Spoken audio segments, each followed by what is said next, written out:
মাহফিলে সম্মানিত ওলামায়ে কেরাম, আমার সামনে আপনাদের মাঝে মাঝে যে আলেম ওলামা বসে আছেন, মঞ্চে উপবিষ্ট আছেন মাগরিবের নামাজের পর থেকে, আমি তেজে আসার আগ পর্যন্ত অত্যন্ত গুরুত্বপূর্ণ আলোচনা করে আপনাদেরকে শোনালেন। আলেম ওলামা সহ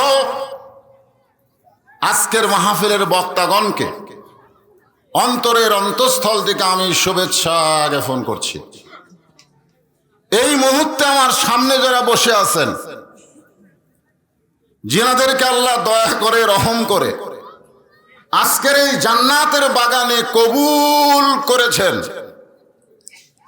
আমি যখন এসেছিলাম টপ টপ করে বৃষ্টি পড়তেছিল, জোরে কোন ঠিক কিনা? আমি একটা কথা বলেছি, আল্লাহ চাইলে বৃষ্টি দিবে, না চাইলে না দিবে, ঠিক কিনা বলেন? বৃষ্টি বন্ধ করার ক্ষমতা আমাদের নাই, কিন্তু আল্লাহ বৃষ্টি বন্ধ করার পিছনে আমি মনে মনে একটা নিয়ত করছিলাম। সে মনে মনে নিয়ত হলো আস-সাদাকাতু তারুদ্দুল বালা। আল্লাহ রাসূল বলেছেন, যখন কোনো বালা মুসিবত আসবে তখন তোমরা কিছু আল্লাহকে দিবা। তো এই বৃষ্টিটা হলো আজকের মাহফিলের জন্য একটা বিপদ, যেরকম ঠিক কিনা? ইনারা যে হারে মুখের দিকে তাকান যাচ্ছে না। এই কমিটি কিছু লোকের দিক দেখলাম মুখ কালো হয়ে গেছে, বৃষ্টি হচ্ছে, এতগুলো চাউল পাক হচ্ছে। তখন আমি চিন্তা করলাম বৃষ্টি বন্ধ করার একটা ওষুধ আছে, সে ওষুধটা হলো আস-সাদাকাতু তারুদ্দুল বালা। যে কোনো বালা মুসিবত থেকে বাঁচতে গেলে আল্লাহ রাস্তায় কিছু সদকা করা লাগে। তা আমি ওয়াজ শুরুর আগ দিয়ে আপনাদের কাছে এদেরকে পাঠাবো, ব্যাগ নিয়ে রুমাল নিয়ে যাবে, যে যা পারবেন আল্লাহর রাস্তায় একটু সদকা করবেন, আর যেন পুনরায় বৃষ্টি ঘুরে না আসে। আমি যেন টানা কমপক্ষে 12টা 12:30 যদ্দূর যায় এক টানা যেন ওয়াজ করতে পারি। কমিটির লোকেরা খেয়াল করবেন তো, অন্য কোনো লোক তো আদায় করতেছে না। কিছু ইয়াবাখোর হিরোইন খোর আছে না নাই? যেরকম আছে না নাই? ওরা আবার ফট করে আদায়ের দিনে দাঁড়ায়, টাকা লিয়া ওরা জমা দেয় না, সাইড মারে। যেরকম কি মারে? বিশেষ করে এটা মেয়েদের মধ্যে বেশি হয়। আপনারা কমিটির লোকেরা মেয়েদের ওই দিকে একটু যান, আপনাকে লোক ছাড়া অন্য কেউ যেন আদায় করবার না পারে। আর ব্যাগগুলো নিয়ে সব টেজে আপনারা জমা দেবেন ইনশাল্লাহ। একটু জিকির করেন, লা ইলাহা ইল্লাল্লাহ। মাহফিল কমিটিকে বলেছিলাম একটু গরম পানি দেওয়ার জন্য, চা না গরম পানি। লা ইলাহা ইল্লাল্লাহ, লা ইলাহা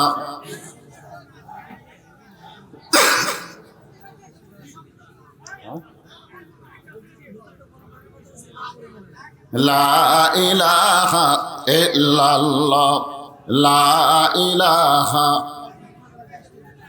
লা ইলাহা ইল্লাল্লাহ মুহাম্মাদুর রাসূলুল্লাহ সাল্লাল্লাহু আলাইহি সাল্লাম। মাশাআল্লাহ, এই ব্যাগটা ভালোই টাকা পড়ছে রে। সব বন্ধু লোক দিয়েছে, সব আপনার বন্ধু। মাশাআল্লাহ, ওই খালি বন্ধুর কাছে ব্যাগলা দৌড়াচ্ছে। দেন সবাই দেন। ছেলেরা সারা জীবন নেটওয়ার্কের পিছনে বহু টাকা নষ্ট করলা, আজকে যেটা দিবা তোমাকে জান্নাতের নেটওয়ার্ক আল্লাহ খুলে দেবে ইনশাল্লাহ। দাও, সব যুবকেরা দিয়ে দাও, আল্লাহর রাস্তে দিয়ে দাও। আর যারা মেয়ের বাবা তারা একটু ধরে দিবেন ইনশাল্লাহ। আল্লাহ জান্নাতের মালিক বানায় দিয়েছে। সুবহানাল্লাহ খান। 400 রোজার গ্রহ তারা, আল্লাহ নামের পাগল পারা।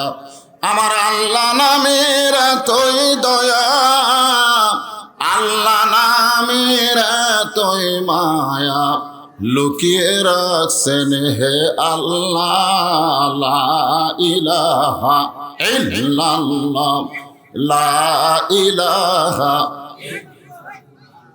লা ইলাহা ইল্লাল্লাহ।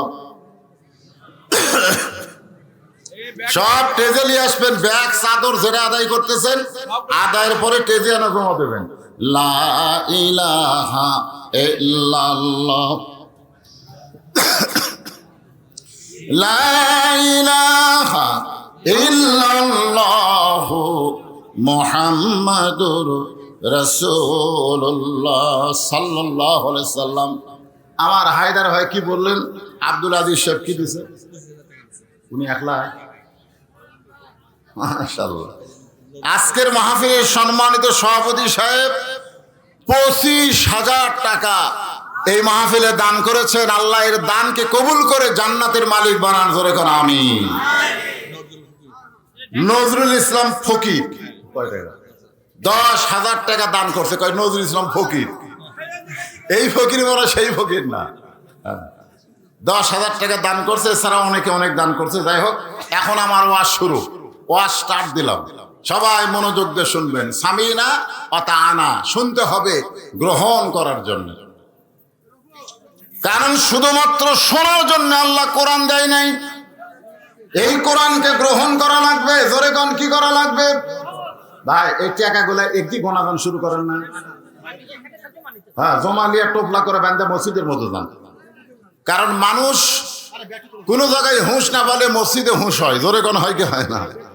এক লোক নামাজ পড়তে গিয়ে দাঁড়াইছে, দাঁড়ানোর পর দেখে দুই পাশে দুইজন লোক খাড়া আছে, একটা হলো সুদারু, একটা হলো ঘুষারু। নিয়ত বান্দা দাঁড়ানোর পরে যদি খাড়া হয় তো কি করি করতো? ওই চিন্তা করতেছে কে ডান পাশে সুদারু, বাম পাশে ঘুষারু, আজকে আমার নামাজ শেষ, আমার নামাজ শেষ। কারণ ঘুষারু সুদারু যদি দুই পাশে থাকে, হালালুর নামাজ থাকবে। যাই মাঝখানে দাঁড়াচ্ছে কি হালালু, হালালু মানে হালাল খায়। আর ডান পাশে সুদারু, বাম পাশে ঘুষারু। নামাজের সালাম ফিরানোর পরেই ঘুষারুকে সুদারুকে ধরছে। কয় ভাই আমার হাত ধরলা কেন? বলে হাত ধরার কারণ হলো আমরা দুই ভাই একসাথে জান্নাতে যাবার চাই। কয় আলহামদুলিল্লাহ, আলহামদুলিল্লাহ। কয় তাহলে একটু খাড়া হও। বলে খাড়া কেন? বলে বুকের সঙ্গে বুক লাগাবো। তো খাড়া হয়ে বুকের সঙ্গে বুক লাগায় কানে কানে বলতেছে, একসঙ্গে তো জান্নাতে যাবার চাই ভাই, কিন্তু তুই যে সুদ খাস। যেরকম কি খায়? ওই খালি পায়ের দিকে তাকায় আর চিন্তা করে, এমন জায়গা ধরলু রে, এই ধরাটা রাস্তা ধরলে তোর চাপা ফাটাতাম। ধরে কোন কথা ঠিক কিনা? কিন্তু এমন জায়গা ধরছিস, মিথ্যা বলা যাবে না। নামাজ পড়ুক বা না পড়ুক, তারপরেও মসজিদকে মানুষ অত্যন্ত মহব্বত করে, করে কি করে না? দুই বেয়া নামাজে ঝগড়া লাগছে, বিশ্বাস যদি না হয় মসজিদ ছুঁয়া কমছ। মসজিদ ছুঁয়া কম মানে কি? কে নামাজ পড়িস? নামাজ না পড়লে কি হবে হুজুর? মসজিদ আল্লাহর ঘর। তাই আমি বলতেছি টাকা গুনবার যান মসজিদে, অন্য জায়গা গুনলে 2-1 টাকা পকেটে জমার করে।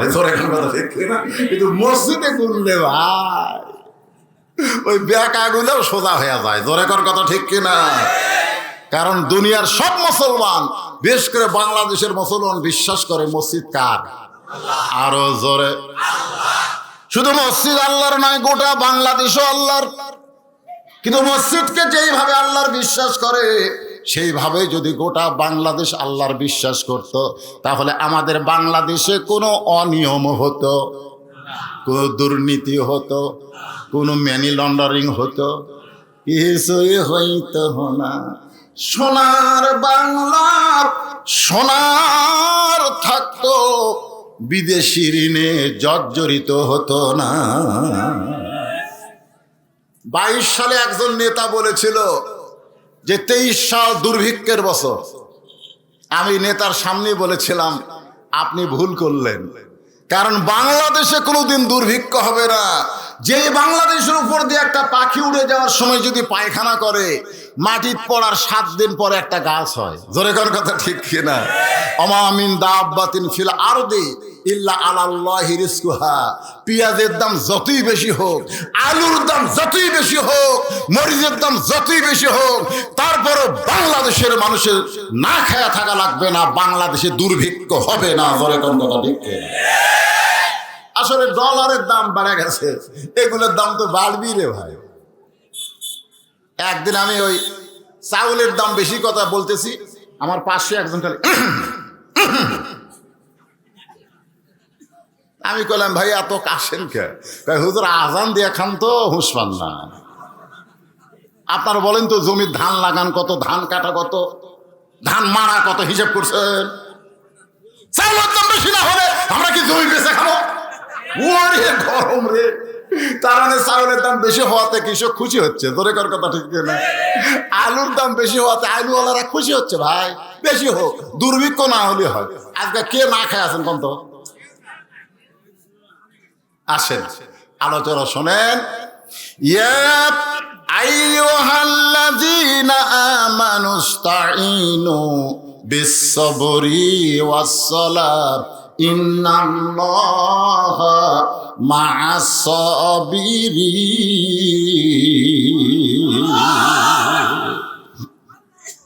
আমার সম্মানিত মা বোনেরা, যারা পর্দার অন্তরালে আছেন, আমি আমার অন্তরের অন্তঃস্থল থেকে আপনাদের শুভেচ্ছা জ্ঞাপন করছি। আমার সামনে যারা বসে আছেন সবাইকে এই মুহূর্তে জানতে চাচ্ছি আপনারা সকলে কেমন আছেন? আলহামদুলিল্লাহ। হ্যাঁ, একজন কসেন, সবাই কয়নি, একজন সাহস করে বলছে, হুজুর আপনি কেমন আছেন? সবার পক্ষ থেকে একজন বলছে। এটাই হলো সৌজন্যবোধ, এটাই হলো নিয়ম। আপনারা কেমন আছেন? আলহামদুলিল্লাহ। বক্তা কেমন আছে এইটাও জানা দরকার। আমার এই মুয়াজ্জিন কয়, হুজুর কেমন আছেন? আলহামদুলিল্লাহ। মুয়াজ্জিন সাহেব তুমি কেমন আছো? কও নাউজুবিল্লাহ। আমি বললাম নাউজুবিল্লাহ কেন? বলে হুজুর আজান হচ্ছে, আকামত হচ্ছে, কিন্তু ইমাম নাই। বলে ইমাম নাই কেন? বলে ইমামকে পুলিশ খুঁজতেছে। ইমাম যে কোন আলুর বাড়ুর বাড়িতে লুকে আছে, ইমামকে আর পাওয়াই যাচ্ছে না। বাড়ির তো থাকেই না, আলু লাগাই না, আলু বাজে। আমি বললাম কে রে, তোমাদের গ্রামে সবচাইতে খারাপ লোক কি ইমাম সাহেব নাকি? ইমামকে পুলিশ খোঁজে। মুয়াজ্জিন কয়, হুজুর মুখ সামাল করা কথা কবে। আমাদের 7 পাড়ার মধ্যে ইমামের চাইতে ভালো লোক কেউ নাই, তো তাহলে ভালো লোককে পুলিশ খোঁজে কেন? মুয়াজ্জিন কয়, আমি তো সেটাই জানি না। আরে তোমাকে জানা লাগবে রে ভাই। বর্তমানে চোর ডাকাত গুলা রাস্তাত ঘরে, আর ভালো মানুষকে পুলিশ খোঁজে কি জন্য খোঁজে একটু জানো? মুয়াজ্জিন 2 দিন পরে বলতে যে হুজুর ইমামের মারাত্মক দোষ আছে। বলে মারাত্মক দোষ কি? বলে ইমাম বিশ্বাস করে মসজিদ আল্লাহর ঘর। শুধু মসজিদ আল্লাহর ঘর না, গোটা বাংলাদেশ আল্লাহর। মসজিদ যেমন ভালো হয়েছে, গোটা বাংলাদেশ তেমন ভালো করা লাগবে। মসজিদ ভালো হয়েছে আল্লাহর আইনে, গোটা বাংলাদেশ ভালো করতে হবে আল্লাহর আইনে। ইমাম সাহেব গোপনে গোপনে কোরআনের দল করে, আর এই খবরটা কে যেন থানাত দিছে, তখন থেকে পুলিশ ইমামকে খুঁজতেছে। এখন বলেন বক্তা কেমন আছে? আলহামদুলিল্লাহ রাব্বিল আলামিন। 2 ভাইয়ের মধ্যে এক ভাই মারা গেছে, বয়স তার মাত্র 7.5 বছর, আর 9 বছরের ভাইটা আহত অবস্থায় হাসপাতালে। এমন সময় মাকে খবর দেওয়া হলো, মা তোমার 2টা বাচ্চা যাদের বয়স হয় নাই, নামাজেরই বয়স হয় নাই, তারা ইহুদির বিরুদ্ধে যুদ্ধ করতে গেছে পাথর লিয়া। জোরে কোন কি লিয়া? পাথর লিয়া বাইতুল মুকাদ্দাস ইবাদত করবে।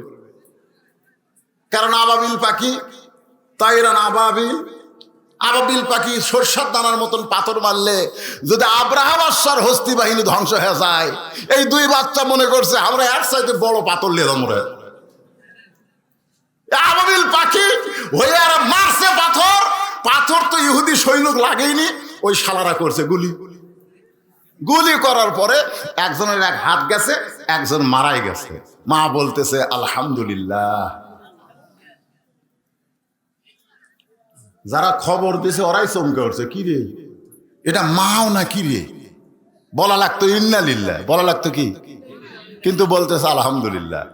বলে মা আপনি কি পাগলি হয়ে গেছেন? আপনার এক সন্তান মারা গেল, আর এক সন্তান আহত হলো, আপনি শোনার পরে আলহামদুলিল্লাহ বলেন কেন? মা বলতেছে তোমরা জানো না, আমার যে সন্তান চলে গেছে ওই সন্তান মরে নাই। আল্লাহ কোরআনে বলেছেন, ওয়ালা তাকুলু লিমান ইউকতালু ফি সাবিলিল্লাহি আমওয়াতুন বাল আহইয়াউ ওয়ালাকিন লা তাশউরুন। আল্লাহ রাস্তায় যাদেরকে হত্যা করা হয়, আল্লাহ বলেছে তাদেরকে তোমরা মৃত্যু বলো না, আমি আল্লাহ বলতেছি তারা জীবিত। তাহলে আমার বাচ্চা মরে নাই, আমার বাচ্চা চিরজীবন লাভ করেছে। যে মায়ের সন্তান চিরজীবন লাভ করে, মা কি ইন্নালিল্লাহ কয় যায়? মরিয়া যায়, এটা ইন্নালিল্লাহ। এ তো মরেনি। কি মনে করতেছে? যত বড়ই বিপদের মধ্যে থাকে না কেন, এখন পর্যন্ত আমরা জীবিত আছি, ইমানের অবস্থায় আছি। এমন একটা জায়গায় আমরা বসেছি যে জায়গাকে বলা হয় রিয়াজুল জান্নাহ, বেহেশতের টুকরা। আর বেহেশতের টুকরার মধ্যে আল্লাহ যখন আমাদেরকে কবুল করেছে, আমরা খুশি না বেজার? তাহলে জবান করে সবাই বলবো রব্বানা লাকাল হামদ হামদান কাসীরান তাইয়িবান মুবারাকান ফীহি। আমরা ভাগ্য গুণে একটা আল্লাহ পাইছি বারে, সুবহানাল্লাহ। আমাদের মতন আল্লাহ কেউ পায়নি। হিন্দুরা পাশে ভগবান, বাদ দিলে গবান, গবানের কোনো অর্থ ডিকশনারিতে নেই। গবানের বাদ দিলে বান, বান মানে ধনুটের লোক, শেরপুরের লোক, বন্যা চায় না, যখন কথা ঠিক কিনা। বাদ দিলে নো, নো মানে নাই, ভগবান শেষ। আর আমরা এমন একটা আল্লাহ পাইছি, আল্লাহু লা ইলাহা ইল্লা হুয়াল হাইয়ুল কাইয়ুম। যদি মন চায় তাহলে আলিফ বাদ দেন, লিল্লাহি মা ফিস সামাওয়াতি ওয়াল আরদ। যদি আবার মন চায় আর একটা লাম বাদ দেন, লাহুল মুলকু ওয়া লাহুল হামদ। যদি মন চাই ওই লামটাও বাদ দেন, হুয়াল্লাহুল্লাযী লা ইলাহা ইল্লাহু। ভাগ্যগুণ এমন একটা আল্লাহ পাইছি ভাই, সব কিছু বাদ দিবার পারলেও আমার আল্লাহ বাদ পড়বে না। মুসলমানের আল্লাহ সদা বিরাজমান, জোরে বলেন ঠিক কিনা? খুশি না বেজার? আমরা সে আল্লাহর প্রশংসা করলাম। আমরা প্রশংসা করব আজকে যে কোরআন থেকে আপনাদের সামনে আলোচনা হবে, যেই কোরআনের মধ্যে কোনো সন্দেহ, কোনো ধোঁকা, কোনো গোজামিল, এই সবাই বলা লাগবে রে। যদি মুখ বন্ধ থন বিপদ হয়ে যাবি রে। কারণ এই কোরআনের মধ্যে কোনো সন্দেহ আছে? আপনাদের কি মনে হয় সন্দেহ আছে? নাই নাই। কিন্তু সমস্যা হলে কোরআন সবাই ধরে না, শোনে ঠিকই, ধরে না। এটা ধরা লাগবে। এটা ধরবার গেলে ঠেলা আছে জানেন। এই যুবকের, খাড়া হয়ে পেশাব করো, এটা ধরবার গেলে ঠেলা নাই। আল্লাহ বলেছেন লা ইয়ামাসসুহু ইল্লাল মুতাহহারুন। তুমি ততক্ষণ পর্যন্ত এটা ধরে পারবা না যতক্ষণ পর্যন্ত তুমি পবিত্র না হবে। তাহলে যেই কোরআনকে ধরবার গেলে নিজে আগে পবিত্র হওয়া লাগে। সেই কোরআনের মধ্যে কি মাল মশলা আছে এটা মুসলমান হিসাবে আমাদের জানার অধিকার আছে না নাই? ধরে কোন আছে? সেটা জানার জন্যই চাইছি। একদিনে তার সব জানান যাবে না। যে আয়াতে কারিমা তেলাওয়াত করছি এইটুকুই আজকে আপনাদেরকে আমি জানাবো। আল্লাহ বলতেছি ইয়া আইয়ুহাল্লাযীনা আমানু, যারা আমাকে বিশ্বাস স্থাপন করেছো। এই বিশ্বাসীরা, আমরা সবাই আল্লাহকে বিশ্বাস করি। এই বিশ্বাসটা হবে তিন ভাবে। একটা হলো জবানে, একটা কি ইকরার বিল লিসান, জবানে বলতে হবে আল্লাহ আল্লাহ। আমার দয়ার আল্লাহর দরবারেতে কেউ ফিরে না খালি হাতে, আল্লাহ আল্লাহ আল্লাহ। আর ওরা কি কয়? আমার দয়াল বাবার দরবারেতে কেউ ফিরে না খালি হাতে।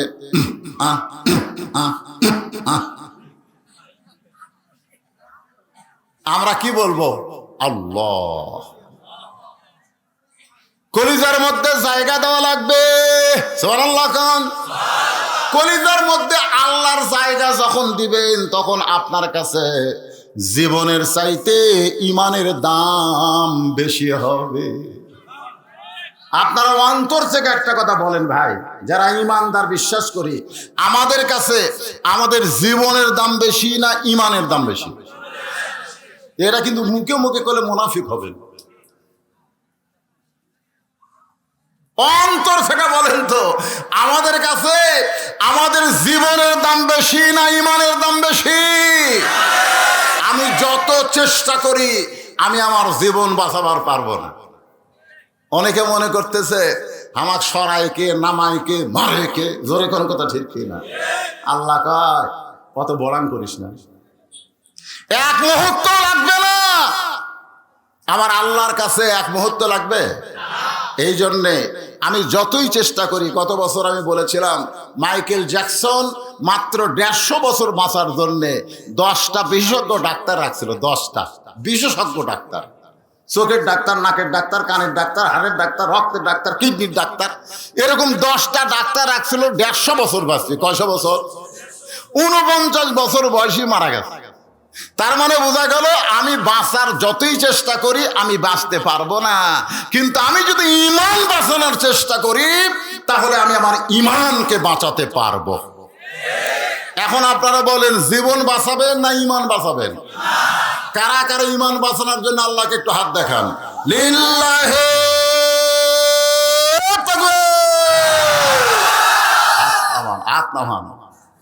ঈমান বাঁচাবার গেলে ঠেলা আছে।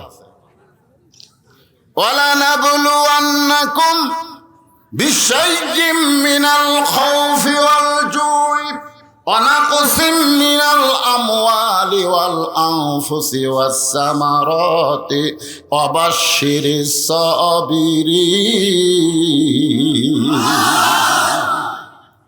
মা হবার গেলে ঠেলা আছে, আছে না নাই?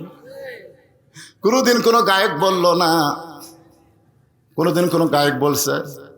মায়ের কথা বলছে, মায়ের 1 ফোঁটা দুধের দাম, কাটিলে গায়েরই চাম, পায়ের জুতা বানাইলেও ঋণের শোধ হবে না। কি বলবো প্রসবের কথা, মা বিনে সেই ব্যথা কেউ তো বুঝিবে না। মাজন ঠেকিয়া সন্তানের দায়, অকালে মা মারা যায়, কেন সে মায়ের ভক্তি করবা না? এমন দরদি ভবে কেউ হবে না আমার মা গো। বাপের পায়ের তলে জান্নাত নাই, স্বামীর পায়ের তলে জান্নাত নাই। যারা বলে স্বামীর পায়ের তলে বইয়ের জান্নাত, এরা সম্পূর্ণ ভুয়া কথা। যেরকম কি কথা, কথা কন কি কথা? আগেকার মৌলবীরা, মুন্সিরা এই মেয়ে মানুষ পায়ের তলে থোয়ার জন্য মিথ্যা হাদিস কথা। পুরুষ মানুষের পায়ের তলে বেহেশত নাই, বেহেশত হলো নারীর পায়ের তলে, সেই নারী যদি মা হয়। ধরে কেন সুবহানাল্লাহ। আপনারা বলেন তো মার এত দাম কেন? যখন প্রসব বেদনা শুরু হয়, মায়েদের কাছে শুনবেন, আমি আর বইয়ের কাছে শুনছি। আচ্ছা, প্রসব বেদনা শুরু হলে বেদনা তো নিচের দিকে আসার কথা, কারণ বাচ্চা নিচ দিক দিয়ে হবি, নিচের দিকে। বউ কয় খবরদার। তাই বললাম কি? বলে উপর দিকে, কলজার দিকে আছে। কলজা এরকম কামড়া ধরে, বেদনা কলজা কামড়া ধরে। তখন বলে মরে যাবো রে, বিষ খাবো রে, এই জীবন আর রাখবো না। দাদি রানী দৌড়ে এসে দরজা বন্ধ করে চিল্লাস করে, মা হবি, মা হবি, তোর পায়ের তলে সন্তানের জান্নাত হবি, অত চিল্লাস কেন? আমি তো বাঁচতেছি রে, এত বেদনা, একটু ধৈর্য ধর, ধৈর্য ধর। ঠান্ডা পানির মধ্যে নরম কাপড় চুবড়াইয়া মায়ের কপালের উপরে দেয়, আর কয় দাঁতের উপর দাঁত দে, দাঁত দে, দাঁত দে, ধৈর্য ধর। অনেক ধৈর্য ধরার পরে করে বাচ্চা যখন কান্দে উঠছে, মা বেহুশ, মা বেহুশ, মার আর হুঁশ নেই। পরে বাচ্চাকে গোসল করে যখন মায়ের বুকে দেয়, মা হুঁশ ফিরে পায়, বাচ্চারে চুমা খায়। দাদি নানি তিরস্কার করে বলে, এর জন্য গলার দড়ি দিবার চাইলি, মরবার চাইলি, লাগতে। তখন মা বলতেছে, দাদি নানি কষ্টের পর এইরকম শান্তি, এইরকম কষ্টের পর এইরকম শান্তি, এই সন্তান বুকে আসার সাথে সাথে, পেটেরটা বুকে আসার সাথে সাথে সব কষ্ট ভুলে গেছি। আজকে যারা ঈমানকে কলিজার মধ্যে রাখতে চায়, প্রসব বেদনার মতন তাদের কষ্ট শুরু হয়ে গেছে। ধরে কোন কথা ঠিক না? অধৈর্য হলে হবে না, অধৈর্য হলে হবে না। ধৈর্য ধারণ করে সমস্ত অন্যায়কে মোকাবেলা করে আমাদের সামনে এগোতে হবে, তাহলে কলেমার পতাকা বাংলা আকাশে ওড়া দেখা যাবে। জোরে গান কথা ঠিক।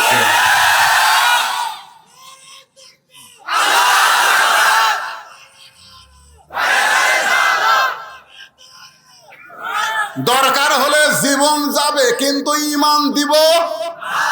সত্যি পরীক্ষা কিন্তু শুরু হয়ে গেছে ফিলিস্তিনে। ফিলিস্তিনে আজকে দেখলাম 17,500 মানুষকে ইসরায়েলের ইহুদিরা হত্যা করছে। আপনারা জানেন গোটা পৃথিবীতে সর্বসাকুল্যে গোটা পৃথিবী মিলে ইহুদির সংখ্যা হলো মাত্র 90 লাখ। গোটা পৃথিবী মিলে ইহুদির সংখ্যা কত? আর মুসলমানের সংখ্যা হলো 200 কোটির উপরে। 200 কোটির উপরে মুসলমানকে ওরা মারতেছে, 90 লাখ ইহুদি। আমরা যদি একত্র হয়ে ইমানের বলে মারা শুরু করি, উকুন বাসার মতন মরবি। ধরে কোন কথা ঠিক কিনা? উকুন বাসা বলে আমার বড় মেয়ে ওর মায়ের মাথার উকুন বাঁচতেছে, আমি খালি ওটি বসে থেকে দেখতেছি, মা এটা ফুটালি, মা ফুটালি, শব্দ হয় না। কিছুক্ষণ পর একটু ঢেলা বেঁচে, ঢেলা ঢেলা।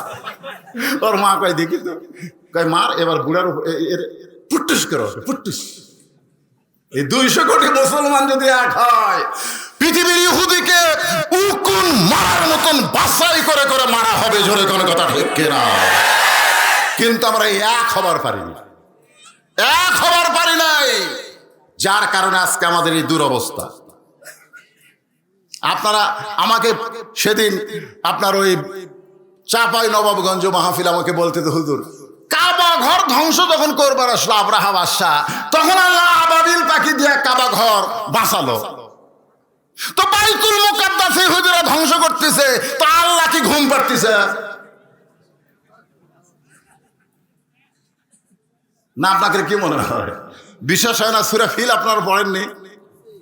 সবাই একবার পড়েন, আলাম তারা কাইফা ফাআলা রাব্বুকা বিআসহাবিল ফিল আলাম কাইদাহুম ফি তাদলিল ওয়া আরসালা আলাইহিম তায়রান আবাবিল তারমিহিম বিহিজারাতিন মিন সিজ্জিল ফাজআলাহুম কাআসফিন মাকুল। এই গরু গরু ঘাস খাইয়া দু একটা উগলে না, ঠিক এইরকম হয়েছিল আব্রাহা বাহিনী। হায় হায়, কোরআনে একই সাথে 2 মসজিদের নাম আছে। সুবহানাল্লাযী আসরা বিআবদিহি লাইলাম মিনাল মাসজিদিল হারাম ইলাল মাসজিদিল আকসা। আপনারা বলেন তো মসজিদ কার? আল্লাহর না, মুসলমানের। ধরে বলেন মসজিদ কার? মন্দির কার? খ্রিস্টানদের গির্জা, ইহুদিদের প্যাগোডা। তোরা প্যাগোডা লিয়া থাক, মুসলমানের মসজিদে তোরা আসিস কেন? জোরে কোন কথা ঠিক, কথা কর না কেন? যেই মসজিদে সমস্ত নবী রাসূল নামাজ পড়ছে। আমরা যে কাবার দিকে মুখ করে নামাজ পড়ি না, ওই কাবায় সমস্ত নবী রাসূল নামাজ পড়েনি, কিন্তু বাইতুল মুকাদ্দাসে সমস্ত নবী রাসূল নামাজ পড়ছে। হিসাব করলে, অঙ্ক করলে, রেজাল্ট করলে কাবার চাইতে বাইতুল মুকাদ্দাসের দাম বেশি। কারণ আমাদের নবী যে ইমামুল আম্বিয়া, ইমামুল মুরসালিন ডিগ্রি পাচ্ছে, এটা কোন মসজিদে? বাইতুল্লাহ না বাইতুল মুকাদ্দাসে? চিন্তা করছে?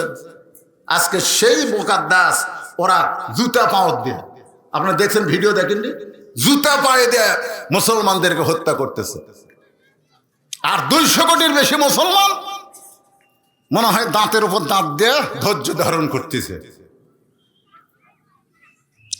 শোনেন, আমার ওয়াজগুলো শুধু ওয়াজের মঞ্চে থাকে না, এটা মিডিয়ার মাধ্যমে গোটা পৃথিবী ছড়ায় পড়ে। জোরে কোন কথা কন না কেন? এই যে মিডিয়াগুলো এমনি দিছে, এটা গোটা পৃথিবী লাইভ চলে, গোটা পৃথিবীর মুসলমান যারা সবাই দেখে। আজকে কথাটা গুরুত্বপূর্ণ শোনেন, যে আয়াতে কারিমা তেলাওয়াত করেছি, এরপর আল্লাহ বলতেছেন আস্তাইনু বিস-সাবরি ওয়াস-সালাহ ইন্নাল্লাহা মা'আস-সাবিরিন। এই আয়াতের উপর আলোচনা হবে। আমার মায়েরা যারা বসে আছেন, এই আয়াতের মধ্যে আপনাদেরও আলোচনা আছে। কারণ মেয়েরা যদি ইমানদার হয়, রাসূল বলেছেন মেয়েরা ইমানদার হলে তাদেরকে মাত্র 4টা আমল করা লাগবে। ইমান এটা আমল না, ইমান হলো গ্রহণ করা। ইমান কি? ভর্তি হওয়া, গ্রহণ করা। এরপরে মেয়েদের মাত্র 4টা আমল। 1 নম্বর হলো নামাজ, 2 নম্বর রোজা, 3 নম্বর সতীত্বের হেফাজত, পর্দা করা, 4 নম্বর স্বামীর কথা মতো চলা। এই 4টা আমল যদি মেয়েরা করবার পারে, 8টা জান্নাত আল্লাহ ওদেরকে দান করে দিবে। মা ফাতেমা বললেন, বাবা মেয়েদের এই 4টি আমলের মধ্যে সবচাইতে গুরুত্বপূর্ণ আমল কোনটা? আল্লাহ রাসূল বললেন, ফাতেমা 24 ঘন্টার মধ্যে 5 বার নামাজ পড়লে নামাজের হক আদায় হবে। 24 ঘন্টায় তোমাকে নামাজ পড়া লাগবে না, মাত্র কয়বার? মাত্র 5 বার নামাজ পড়লে নামাজের হক আদায় হবে। রমজান মাস আসলে তোমাকে রোজা করা লাগবে, 12 মাস রোজা রাখা লাগবে না, একটা মাস রোজা রাখলেই চলবে। স্বামী যখন তোমার কাছে খেদমত চাবে, হুকুম করবে, তখন স্বামীর কথা মতো থাকতে হবে। কিন্তু ফাতেমা 24 ঘন্টায় যে আমলটা করা লাগবে, সে আমলটার নাম হলো পর্দা। এ পর্দা তোমাকে 24 ঘন্টায় আমল করা লাগবে। যুবতী অবস্থায় করা লাগবে না, বুড়ি অবস্থায় করলে হবে না। জোরে কোন ঠিক কিনা? বাঁচা থাকতে আমার এলাকার এক মেয়ে মানুষ ভাই চেয়ারম্যান মেম্বরে না আছে, বুঝলেন তো, যাক পায় তারে হাত ধরে, হাত ধরে দেন ভাই, হায়দার ভাই আমার বন্ধু মানুষ, একসাথে হাত ধরে বুকুর ঠেকে কয় আমাকে একটা ভোট দেওয়া লাগবে। এখন হামাক দেখে আসতেছে, আমি এমনি দোয়া করতেছি, ও দেখাই লাগতেছে ভয়, কারণ মরদ মানুষ দেখলে হাত ধরে বুকুর ঠেকা কয় একটা ভোট। আমি ওকে কিছু বলবার পারলাম না। ওর স্বামীকে যে বললাম যে তোমার বউ যখন মরে যাবে তখন তুমি কয় কাপড় দিবে? ওর স্বামী আমার চোখ লাল করে বলতেছে, হুজুর আপনি জানেন না মেয়ে মানুষ মরে গেলে কয় কাপড়? তা আমার বউয়ের জন্য কি আবার আলাদা নাকি? আমি খেলাম কয়টা দিবে? কও 5টা দেবো। তো মরার পরে কেউ তখন দেখবি না, ভোটরও দাঁড়াবি না, তখন যদি 5টা দেও। এখন বেঁচে থাকতে ভোটর দাঁড়াচ্ছে, মরদ মানুষ হাত ধরে বুকুর ঠেকাচ্ছে, এখন কয় কাপড়? তখন বলতে তো, হুজুর বাংলাদেশে মেয়ে মানুষেরা বাঁচতে মানে না হুজুর, তবে মরার পরে মানে। মরার পরে 5 কাপড় দিয়ে কাম হবে না মা। যারা পর্দার অঞ্চলে বসে শুনতেছেন, 1 নম্বর আমলের নাম হলো পর্দা। জোরে বলেন 1 নম্বর আমলের নাম কি? আর এই পর্দা কখন থেকে? যখন মেয়েদের দেখলে মরদ মানুষের মন কিছু একটা কয়, তখন থেকে। বুড়ি হলে লয়, দাদির গাঁত বোরকা, নাতির গাঁত নাই। একটা বুড়াও পর্যন্ত দাদির দিকে তাকে না, সব বুড়া খালি লাতনির দিকে চেড়ে টাকা আছে। দাদা কইলাম, কে দাদা? বুড়ি। বুড়া হয়েছে দেখা মন আমার বুড়া, তার মানে বুড়ারাও যুবতীর দিকে তাকায়। জোরে কোন কথা ঠিক কিনা? বুড়ি যদি বোরকা না পড়ে সমাজে কোনো অশান্তি নাই, কিন্তু যুবতীদের বোরকা পরাই লাগবে ভাই। 50 বছর আমের গাছের গোড়াত বেড়া দেওয়া লাগবে না, কারণ গরু ছাগল ভিন্ন করে কোনোদিন তাকাবে না। লকা পাতা বার আছে, ছোট গাছে বেড়া দাও। তাছাড়া গরু ছাগল শুধু পাতাই খাবি না, ধর্ষণ করবি, মানে ভাঙ্গে ফেলে দিবি। জোরে কোন কথা ঠিক কিনা?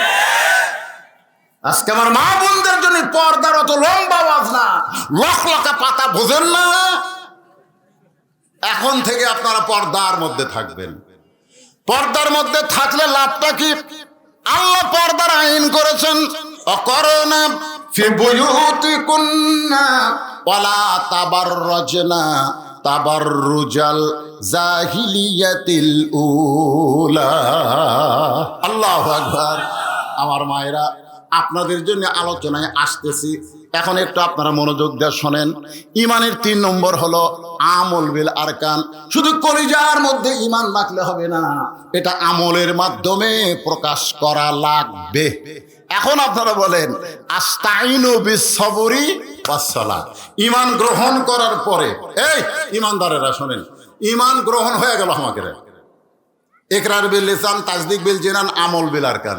এখন আপনার কাছে আমার প্রশ্ন হলো যে ইমান গ্রহণ করার পরে সবচাইতে সুন্দর 1 নম্বর ভালো আমলের নাম কি? এইটা সবাই কন্যা কেন? সবাই কন্যা কেন? 1 নম্বর আমলের নাম কি? বর্তমান বাংলাদেশের প্রধানমন্ত্রী 564টা মডেল মসজিদ বানাইছে, খালি দেখার জন্যে না নামাজের জন্যে? আমার এলাকার 5 জন ছেলে একটা কার গাড়ি ভাড়া করে ওই 200 কয় গম্বুজ, না 201 গম্বুজ, হয় 201 গম্বুজ গোপালপুর, টাঙ্গাইল গোপালপুর মসজিদ দেখবার গেছে।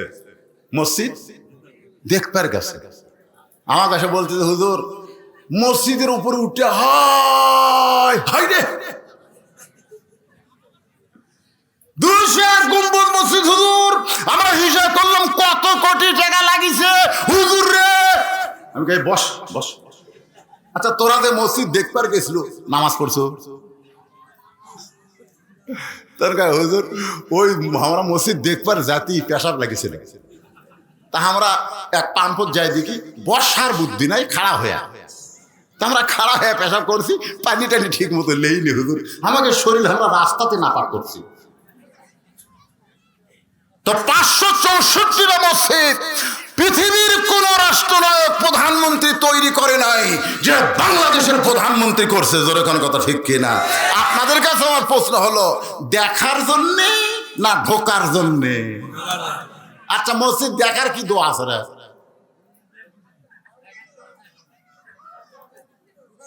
এইদিকে গল্প মারে কারা? এই দেখেন তো ওই সাইডে গল্প কে করে? আপনারা কি মসজিদে ঢোকেন নাই? কোন পায়ে? সবাই এক বাক্যে বলা লাগবে, ঢুকে থাকেন। কোন পায়ে? শুধু ডান পায়ে ঢুকলে হবে না, জবান খুলে একটা দোয়া পড়া লাগবে, আল্লাহুম্মা আফতাহলি আবওয়াবা রহমাতিক। আল্লাহ রে, এটা কোন দরজা রে? যেই দরজা দিয়ে আমি ঢুকি নাই আল্লাহ, তুমি আমারে ঢুকাইছো অবারিত রহমত বর্ষণের জন্য। ধরে কোন সুবহানাল্লাহ। ঢুকবার তো চাই না, সব বারান্দাত নামাজ পড়বে। আযান দেওয়ার পরে আছে কে বাবা ঢোকো, না হুজুর না হুজুর, আপনার কথা মতো ঢুকলে বের হওয়া যাবে না হুজুর। কারণ মাগরিবের নামাজের ফরজ শেষ করে যখন সুন্নত শুরু করবি তখন আমরা বারামুখী করে, এই জন্য হুজুর বারান্দাত থাকবো, সবার শেষে ঢুকবো, সবার আগে বাড়ানো। আচ্ছা আপনারা বলেন তো, সবার শেষে ঢোকা আগে বাড়ানোর দোয়া এটা হচ্ছে আল্লাহুম্মা আফতাহলি আবওয়াবা রহমাতিক। এই দোয়াটা কি একটাবার খেয়াল করেছেন? রহমতের সাগরের মধ্যে আল্লাহ পাক আপনাকে গ্রহণ করে নিয়েছে। ইমাম গাজ্জালি বলেছেন, মসজিদের মধ্যে যখন কোনো মুসল্লি যায় সে আল্লাহ রহমতের কোলে ওঠে। ধরে করেন সুবহানাল্লাহ। আল্লাহ রহমতের কোলর থেকে বারবার ঘড়ি দেখে, এরকম মুসল্লি আছে না নাই? কেন নামাজের সময় নামাজ হবি রে, ইমামও সজাগ, মুয়াজ্জিনও সজাগ। জোরে কোন ঠিক কিনা? আপনারা কি মনে করেন মুয়াজ্জিন সজাগ নাই? এ কথা কোন সজাগ নাই? যদি সজাগ না থাকে, আল্লাহ রাসূল বেলালকে বললেন, বেলাল তুমি আযান দিলে আমরা ফজরের নামাজের চেতন পাই, কিন্তু তুমি বেলালকে কে আযান দেয় রে? হ্যাঁ, তুমি বেলালকে কে আযান দেয়? তুমি আসসালাতু খায়রুম মিনান নাওম কইলে আমরা সবাই চেতন পাই, আর তুমি আসসালাতু খায়রুম নাওম শুনলে কে দিল তোমার কানে আযান? বেলাল বলে, রাসূলুল্লাহ মুয়াজ্জিনের এত সতর্ক, এশার নামাজ পড়ার পরে যখন ঘুমাবার চায় তখন বারবার বলে, আল্লাহ ফজরের আজানের আগে আমারে চেতন করে দিও। আল্লাহ রাসূল বলে, বেলাল রে, এই কারণে হাসরের ময়দানে তোমার মাথা আমার মাথার চাইতে তোমার মাথা উপরে যাবে। বেলাল শুধু মাথা উপরে যাবে না, আল্লাহ কুদরতি হাত দিয়ে তোমার মাথায় এমন একটা টুপি পরায় দিবে বেলাল রে, যেই টুপিটা পূর্ণিমার চাঁদের চাইতেও বেশি আলো দিবে। এখন আপনারা বলেন, মুয়াজ্জিন সজাগ আছে না নাই? ইমাম সজাগ আছে না নাই? তুই এত ঘড়ি দিস কা বাবা?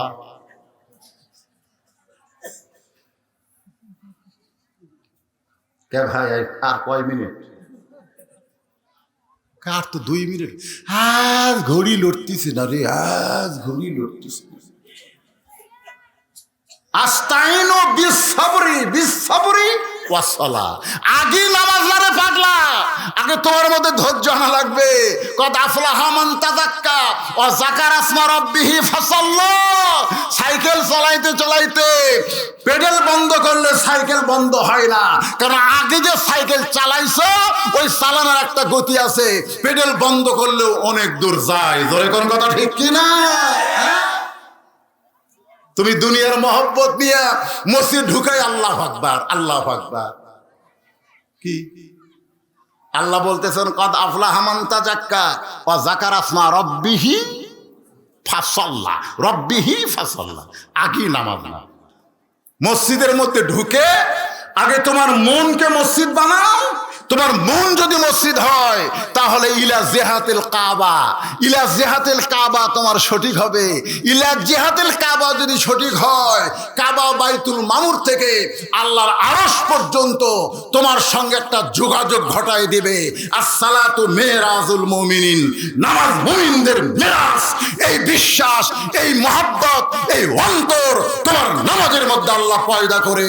ইন্না সালাতা তানহানিল ফাহশাই ওয়াল মুনকার।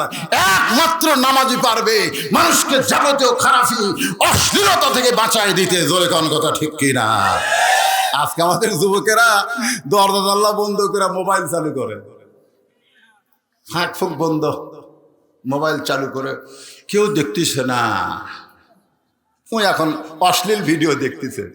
দুই কান্দের দুই ফেরেশতাকে আল্লাহ, এই শালা যতক্ষণ খারাপ ভিডিও দেখবি আমরা আর কান্দর থাকবো না।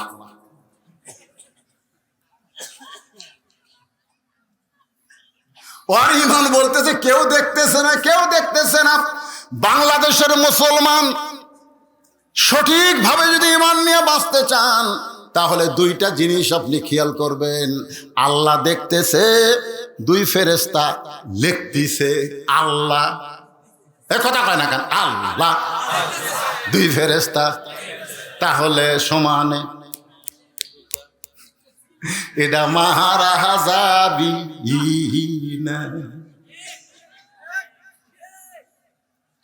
মারা যাবে। কারণ ফেরেশতারা কি করতেছে, কে রে তুই কয়জনের দিলু রে, তোর কয় বাপ? তুই যে 10 জনের দিলু, 10টা বাপ তোর হলো। একই মরদ মানুষের 10 বাপ হওয়া লক্ষণ ভালো? ভালো? একটু মনোযোগ দিয়ে শুনবেন। 1 নম্বর হলো নামাজ। এই নামাজের জন্য বর্তমান প্রধানমন্ত্রী 564টা মসজিদ বানাইছে। আপনারা বলেন তো, দেখার জন্যই না ঢোকার জন্যে? সুবহানাল্লাহ। ঢোকার জন্যে ঢুকে কি করবেন? মসজিদের মধ্যে ঢুকে কি করবেন? আপনি নামাজের নিয়ত করবেন। খুব মনোযোগ দিয়ে শোনেন। আল্লাহ বলেছেন কুম লিল্লাহি কানিতিন, দাঁড়াও দাঁড়াও। কুম আমরের সিগা, কি ভাই? কুম দাঁড়াও লিল্লাহে, আল্লাহর জন্য, কানিতিন আনুগত্য হয়ে। আনুগত্য নিয়ে দাঁড়া রে, চেয়ারে বসে থাকিস না রে পাগলারা। এখন জুয়ানকালে শয়তানি করছে, রুকু সেজদা ঠিক মতো করেনি। আপনি বলেন তো, যেই শ্যালো কিনে না থসে, স্টার্ট দেয় না, স্টার্ট দেয় না। 10 বছর পরে স্টার্ট দিবার গেছে, স্টার্ট হবে। আর নাট বল্টু বিয়ারিং সব কি মারছে? জাম মারছে। জাম জাম মারার কারণে হয় না, ঘোরে না। তো নামাজ শুরু করে রাখবে 7 বছর থেকে তালিম, 10 বছর থেকে জোর করে। জোরে কোন কথা ঠিক কিনা? ওই 55 বছরে ধরিছে, ওর হাঁটুর বিয়ারিং জাম মারছে, মাজার বিয়ারিং জাম মারছে, রুকু করবার পারে না, সেজদার যাওয়ার পারে না। এখন লাতি কষে একটা সিএল লিয়া সামনে কাতারের ডানিয়ে থো, চা পাত খালি লাত্তি মারা দরকার, সামনে কাতারের ডানিয়ে থো। এখন ওর লাতি, তুই আবার গ্রামের মধ্যে ধনী যা সামনে কাতারে ডাইনে থসে। বারবার মুয়াজ্জিন বলতেছে, ডান থেকে কাতার সোজা করো। জোরে কোন কথা ঠিক কিনা? ডান থেকে কাতার সোজা করো। ওই চেয়ারে বসে পা উঠতো সামনে। এখন কাতার সোজা করবি কেউ, আর পায়ের গোড়ালির সাথে গোড়ালি মিল করবার গেলে আমার পাও কুটি, হর পাও কুটি। ই তো প্রত্যেকই খাম খাম করছে রে।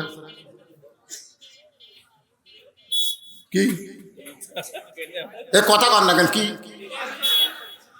আমি দেখছি কাবা ঘরের জায়গা ওই কালো পাথর চুমা খাওয়ার জন্য।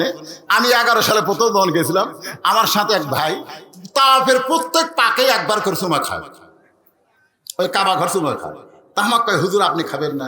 যে ভিড় ভাই, এই ভিড়ের মধ্যে কাবা চুমা খাওয়া যাবে? কয় হুজুর কিসের ভিড়, খালি খালি সমানে কুলা মারবেন আর সামনে যাবেন, কিসের ভিড়? তোমার পাশে একজন কত বড় বেয়াদব সিয়াল্লা বসে আছে। আল্লাহ রাসূল বলেছেন, দাঁড়ায় নামাজ পড়া হলো ফরজ আল্লাহর কোরআন দিয়া। ধরে কোন সুবহানাল্লাহ। যদি দাঁড়াবার না পারো তাহলে বসা নামাজ পড়ো। বসে যদি না পারো তাহলে শুয়ে নামাজ পড়ো। শুয়েও যদি নামাজ পড়তে তোমার অসুবিধা হয় তাহলে ইশারা করে তুমি নামাজ পড়ো। যতক্ষণ দাঁড়াবার পারবা ততক্ষণ তোমার জন্য জামাত ওয়াজিব। যখন দাঁড়াবার পারবা না তখন আর জামাত তোমার ওয়াজিব না। তুমি বাড়িতে নামাজ পড়ো। জামাত যখন ধরবা সুস্থ সবল হয়ে তখন মসজিদে যেও। তাহলে যারা বসা নামাজ পড়ে এদের জন্য জামাতে নামাজ পড়া লাগবে না। লা ইউকাল্লিফুল্লাহু নাফসান ইল্লা উসাহা। সারা জীবন তুমি জামাতে নামাজ পড়েছো, হঠাৎ তুমি মোটর সাইকেল অ্যাক্সিডেন্ট করে তোমার মালুই ঘুরে গেছে, তোমার পা ভাঙে গেছে, আল্লাহ বলতেছেন লা ইউকাল্লিফুল্লাহু নাফসান ইল্লা উসাহা। তুমি মনে করো না তোমার পাও ভাঙ্গা গেলে, তোমার মালুই ঘুরে গেলে তোমাকে মসজিদে জামাতে নামাজ পড়া লাগবে, এইটা তুমি মনে করো না। তোমার বাংলাদেশের সরকার 60 বছর চাকরি করার পরে চোখের পাওয়ার কমে গেছে, কানের পাওয়ার কমে গেছে, স্মরণ শক্তি কমে গেছে, তখন তোমাকে পেনশন দিয়ে দেয়, বসে বসে বেতন দেয়। আমি আল্লাহ তাআলা এত রহমান রহিম, যৌবনকালে যারা নামাজ ধরেছ, বুড়াকালে যদি পড়বার না পারো যেখানে পড়ো জামাতের সওয়াব আমি আল্লাহ তোমারে পেনশন দিয়া দিব। সরকারের চাইতে আল্লাহর দয়া কম না বেশি? তো যৌবনকালে নামাজ না ধরে বুড়া বয়সে ধরছে। আমার ওয়াজে নাই, যখন হয় চামড়া ঢিল আল্লাহর সাথে দিছে মিল, যখন হয় চামড়া টাইট আল্লাহর সাথে করছে ফাইট। এই যুবকেরা যারা মাগরিবের এশার নামাজ পড়ো নাই, নিয়ত করো ফজর থেকে আমাদের বাকি জীবন একটা ওয়াক্ত নামাজ বাদ দেব না। এই নিয়ত করার সঙ্গে সঙ্গে যত নামাজ পড়নি সমস্ত নামাজ না পড়ার পাপ আল্লাহ মাফ করে দিবে। এই নিয়ত কি করা যায় না? দরকার যায় কি যায় না? কখন আমরা মরবো ভাইজান কেউ জানি না। এই জন্য 1 নম্বর হলো নামাজ। পুরুষের 1 নম্বর হলো নামাজ। দরকার 1 নম্বর কি? আর নারীদের জন্য 1 নম্বর মনে আছে? নারীদের জন্য 1 নম্বর কিন্তু নামাজ না। আমার মায়েরা যারা বসে আছেন, মা আপনাদের 1 নম্বর হলো পর্দা। পর্দা যদি না থাকে ওই যতই নামাজি হোক, ওই নামাজ আল্লাহর দরবারে কবুল হবে না। আল্লাহ রাসূল বললেন ফাতেমা সব সময় পর্দা করতে হবে। সঙ্গে সঙ্গে ফাতেমা তার বাপের সামনে, নবীর সামনে মাথার উপরে এরকম ঘোমটা দিলেন। আমার দিকে তাকায় দেখেন, নবীর সামনে এরকম ঘোমটা দিয়ে বললেন বাবা আজ থেকে ফাতেমা পর্দার মধ্যে ঢুকে গেল। এই মুহূর্ত থেকে ফাতেমা কার মধ্যে ঢুকলো? পর্দার মধ্যে ঢুকে গেল। জোহরের নামাজ পড়ার পরে আল্লাহ নবী ফাতেমার ঘরের দরজায় ডাক দিছে, সালাম দে ফাতেমা। ফাতেমার দরজা সে বলতেছে আব্বা মাফ করেন, আব্বা মাফ করেন, এখন দরজা খোলা যাবে না। আল্লাহ রাসূল বলে মা আমি তোমার বাবা, তুমি আমার মেয়ে, দরজা কারো খুলবা না। ফাতেমা বলতেছে এমন কাপড় আমার পরনে যেটা উপর দিকে তুললে নিচে বের হয়ে যায়, আর নিচে নামাতে গেলে উপরে বের হয়ে যায়। এই অবস্থায় আপনার জন্য দরজা খুলবো না, কারণ আমার পর্দা ঠিক নাই। জোরে কোন কি ঠিক নাই? নবী চলে গেছে। আসরের নামাজের পর আল্লাহ নবী বললেন ফাতেমা জোহরের সময় আমাকে ফিরাই দিছো, এবার একটু দরজা খোলো।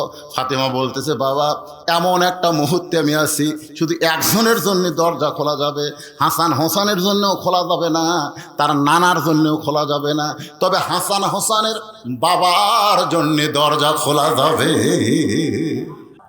আপনারা বুঝতে পারলেন? হাসান হোসেনের জন্য খোলা যাবে না, তার নানার জন্য খোলা যাবে না, খালি হাসান হোসেনের বাপের জন্য খোলা যাবে। এখান থেকে প্রমাণ হলো স্বামীর কাছে বউয়ের কোনো পর্দা, আরো জোরে পর্দা। কত কালে মেয়ে মানে দেখবেন স্বামী যখন বাড়ির থাকে ওরে বাবা রে পর্দা ভাই। স্বামী বুঝায় তুই মনে করো না আমি মাল খারাপ। যেই স্বামী বেড়া গেছে পাড়ার মধ্যে ঘুরবার গেছে, এক মেয়ে বলতেছে খবর কি, কই মরদ বাড়িতে নাই শেরপুর গেছে, এই সুযোগে মারতেছি। আল্লাহ কোরআনে বলেছেন হুন্না লিবাসুল লাকুম ওয়া আনতুম লিবাসুল লাহুন্না। এই মেয়েরা শোনো, শুধু একজনের কাছে পর্দা করা লাগবে না, সে হলো তোমার স্বামী। স্বামী হলো বিবির পোশাক, বিবি হলো স্বামীর পোশাক। দরকার হলে এক কম্বলের তলে দুইজন যদি উলঙ্গ হয়ে ঘুম পাড়ে, তারপরেও ইসলামে কোনো সমস্যা নাই। জোরে কোন সুবহানাল্লাহ। সুবহানাল্লাহ কত কি শরম লাগতেছে। নবীর জীবনে পড়ে দেখেন না, আল্লাহর নবী ঘরের মধ্যে বসে আছে, ইতিমধ্যে মা আয়েশা ঘরের মধ্যে ঢুকছে। মা আয়েশা ঘরের মধ্যে ঢুকছে, সঙ্গে সঙ্গে নবী আমার উঠছে। আয়েশার সম্মানে না, নবী উঠে গিয়ে দরজা বন্ধ করে দিলেন, জানলা বন্ধ করে দিলেন, ফাঁক ফুক আছে কিনা এটাও দেখা শুরু করলেন। মা আয়েশা থরথর করে কাঁপতেছে। রাসূল বলে, আয়েশা কাঁপো কেন? বলে, কাঁপার কারণ হলো আপনার জুতার পরশে আল্লাহর আরশ ধন্য হয়ে গেছে। সেই ঘরের মধ্যে আমি আয়েশা যদি কোনো বেয়াদবি হয়, আল্লাহ রাসূল বলেন, আয়েশা একজন নবীর জুতার পরশে আল্লাহর আরশ ধন্য হয়ে গেছে একজন নবীর। আয়েশা বলে, হুজুর আপনিই তো সেই নবী। রাসূল বলে, আমি সেই নবী ছিলাম রে, কিন্তু দরজা জানলা যখন বন্ধ হয়েছে তখন আমি নবী নাই, আমি হলাম স্বামী আর তুমি আমার বিবি। আসো আসো। মা আয়েশা দৌড়ে গিয়া নবীর বুকে মাথা রেখে বলতেছে, আল্লাহ, আমার নবী শুধু বিশ্ব নবী নয়, আমার নবী হলেন পৃথিবীর 1 নম্বর স্বামী। জোরে কান সুবহানাল্লাহ। আল্লাহ রাসূল আয়েশা যখন বুকের মধ্যে এসেছে, এই ডান হাত কান আমার দিকে তাকান, সুন্নত রে সুন্নতে রাসূল, এই ডান হাতটা পিঠের উপর দিয়ে একটা ঠাসি মারছে। বউকে বুকের মধ্যে নিয়ে পিঠে একটা ঠাসি দেওয়া সুন্নত। দেখেন স্বামীরা কিন্তু খুশি, যারা প্রেমিক প্রেমিকা এরা খুব খুশি। যাক রে, আমরা এই সুন্নত আদায় করবো। এই আমি কিন্তু বলছি স্বামী। বউকে বুকের উপর নিয়ে কোন হাতের ঠাসি? ডান হাতে, এরকম বুকের মধ্যে নিয়ে ডান হাতে। সুন্নত রে, একটা সুন্নত আদায় করলে 100 গলা কাটা শহীদের সওয়াব আল্লাহ দান করে। জোরে কোন সুবহানাল্লাহ। এইভাবে ধরে কপালে, এই যে কপাল দেখতেছেন না, এই কপালে 2 ভুরুর মাঝখানে এইরকম 2 ভুরুর মাঝখানে একটু শব্দ করে একটা চুমা খেলে একটা ওমরা হজের সওয়াব। বইয়ের কপালে চুমা খাওয়ার কথা সুবহানাল্লাহ কত কি হয়। মায়েরা চিন্তা পড়ে গেছে, হুজুর আপনি তো নবীর সুন্নত আমল করার কথা বলতেছেন, কিন্তু হামাকের গুলা যে বিড়ি খাওয়া খায় এরা কপালে চুমা খেলে ওই মুখের গন্ধ লাকড় ঢুকবি হুজুর। ওই যখন ঘর ঢোকে মনে হয় ভোগরা পাটা ঢুকলো। ধরে ঘর কথা ঠিক। যারা আপাতত বিড়ি সিগারেট খান তারা এই চুমা খাওয়ার সুন্নত আদায় করেন না ভাই। যদি করবার চান তাহলে বড়ই পাতা চাবাবেন। জোরে কোন কি পাতা? শয়া মশারির তলে। এটা কি কয়? দেখেন দেখেন, এই কুটি থেকে কুটি চলে যাচ্ছে। এটা এটা এটা বস, এই মাল সেই স্বীকার করা, খুঁজলে দেখেন। লিল্লাহে তাকবীর। আর বৃষ্টি আছে নাকি? এখন বৃষ্টি তো নাই, এই গরমে আবার গা ঘামতেছে। আলহামদুলিল্লাহ কর। এই যে গামছার মধ্যে 2-1 টাকা দিচ্ছেন, আল্লাহ কয় আমার দান করছে, সদকা করছে। মোনাজাতের আগে কোনো বৃষ্টি নেই, সে মোনাজাত এখন যখনই হোক। কথা বোঝেন না? কোনো সমস্যা হচ্ছে আপনাকে রে? কপালে একটা চুমা দিবেন। যদি বিড়ি সিগারেট খান তাহলে বড়ই পাতা চাবাবেন। বড়ই পাতার গরম জলে শয়া মশারির তলে। মানুষ মইরা গেলে পানি গরম করার সময় ওই পানির মধ্যে কিসের পাতা দেওয়া হয়? জোরে কোন কিসের পাতা? বড়ই পাতা। এমন একটা মহা ঔষধ, আপনি মরে যাওয়ার পর আপনার দেহের মধ্যে যে দুর্গন্ধ আছে, নাপাকে আছে, এই বড়ই পাতার কারণে আল্লাহ সব দূর করে দেয়। খালি বড়ই পাতা চাবে, কুলি করে বইয়ের কাছে যাবেন, মুখটা একটা হবি ভাই, কোনো দুর্গন্ধ নেই। এখন আপনারা কবেন হুজুর তাই বলে আমাকে সিগারেট খাবার করছেন? আপনি যেভাবে করছেন তাহলে বড়ি পাতা খেয়ে দেবো, সিগারেটও খামো। শোনেন, যারা সিগারেট খান তাদেরকে আমি বলতেছি, আপনি কলা খায় ফেলে দেন, কুত্তে এসে খাবি। আপনি পাউরুটি খায় ফেলে দেন, কুত্তে এসে খাবি। আপনি বিস্কুট অর্ধেক খায় ফেলে দেন, কুত্তে এসে খাবি। আপনি সিগারেট টানা ফেলে দেন, কুত্তে এসে পেশাব করবি। আমি নিজের চোখে দেখছি, সিগারেটের গোড়া, বিড়ির গোড়া যেটি পায় সেটি কুত্তা পাও আলোক করে পেশাব করে দেয়। কারণ কুত্তা জানে এটা খাওয়ার জিনিস না। আর রংপুর হারাগাছে আমি গেলাম, এখন বলতে তো হুজুর এই তামাকের পাতা বকরি খায় না গো।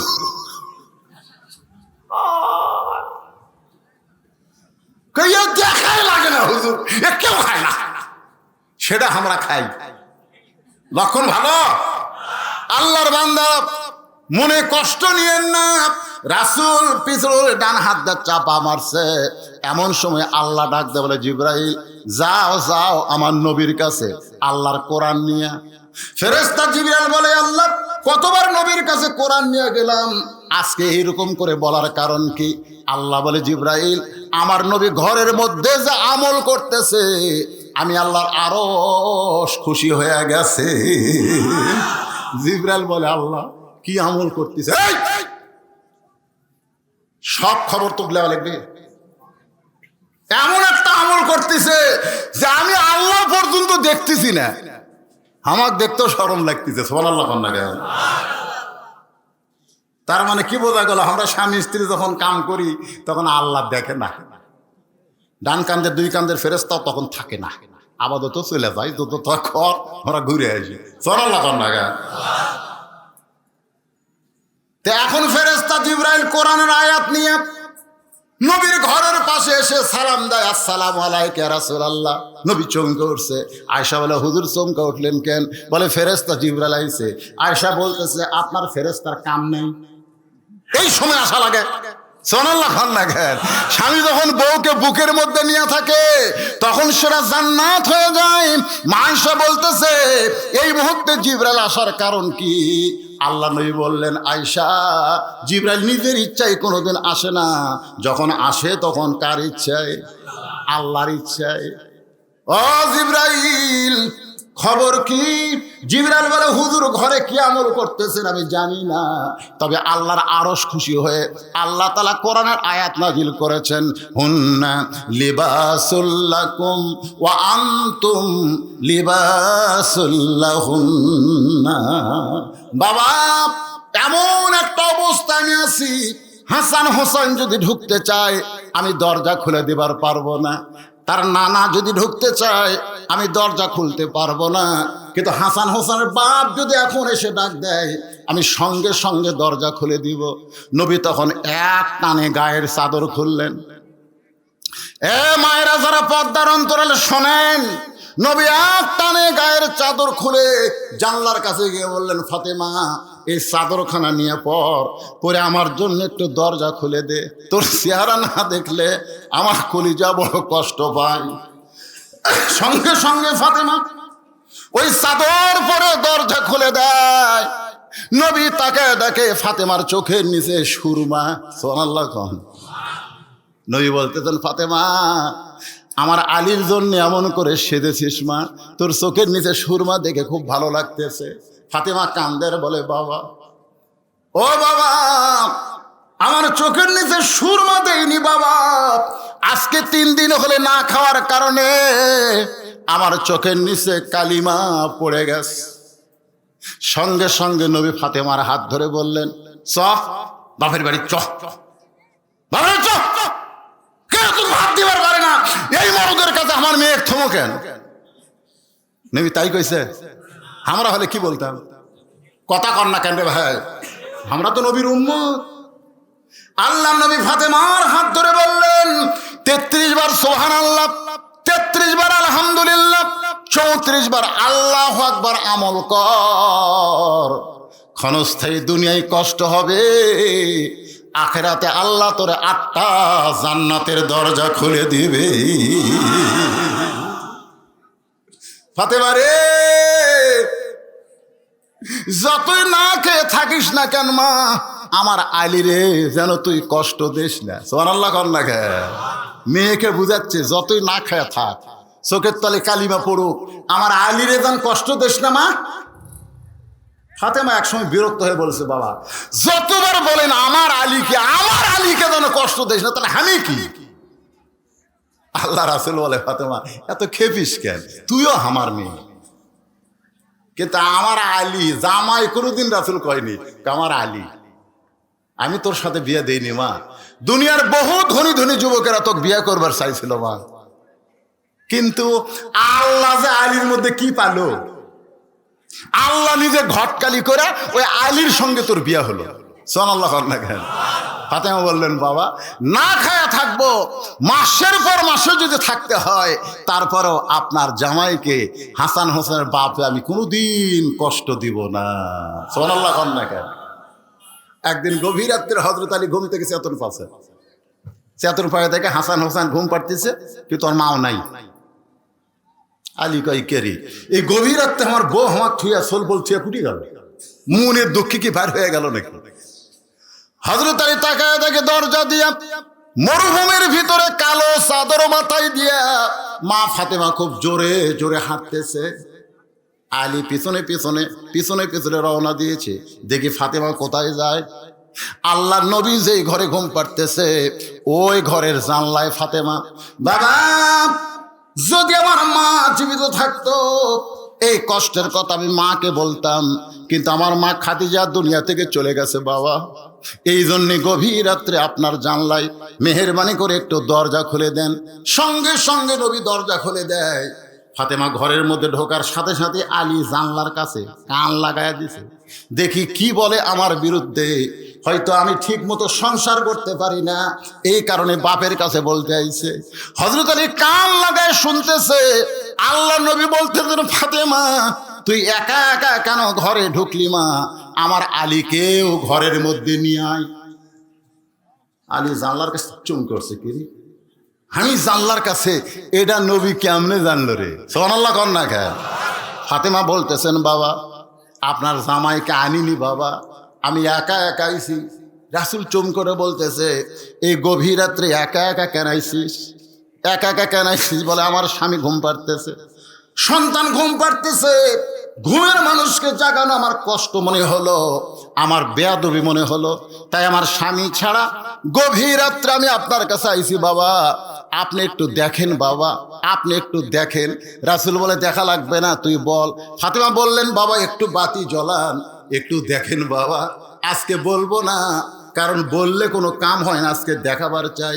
নবী যেই মাত্র ঘরে বাতি জ্বলাইছে, সঙ্গে সঙ্গে ফাতেমা দুইটা হাত নেওয়ার জন্য নয়, এইভাবে দুইটা হাত বাবার সামনে তুলে ধরেছে। নেওয়ার জন্য হলে এইভাবে এইভাবে দেখাই দিয়েছে। নবী আলোতে দেখতে পায় হাতের তালুর উপরে কোনো চামড়া নাই। দুইটা হাতের তালুর উপরে কোনো চামড়া নাই, দুইটা তালু গোস্তের টুকরার মতো লাল হয়ে গেছে।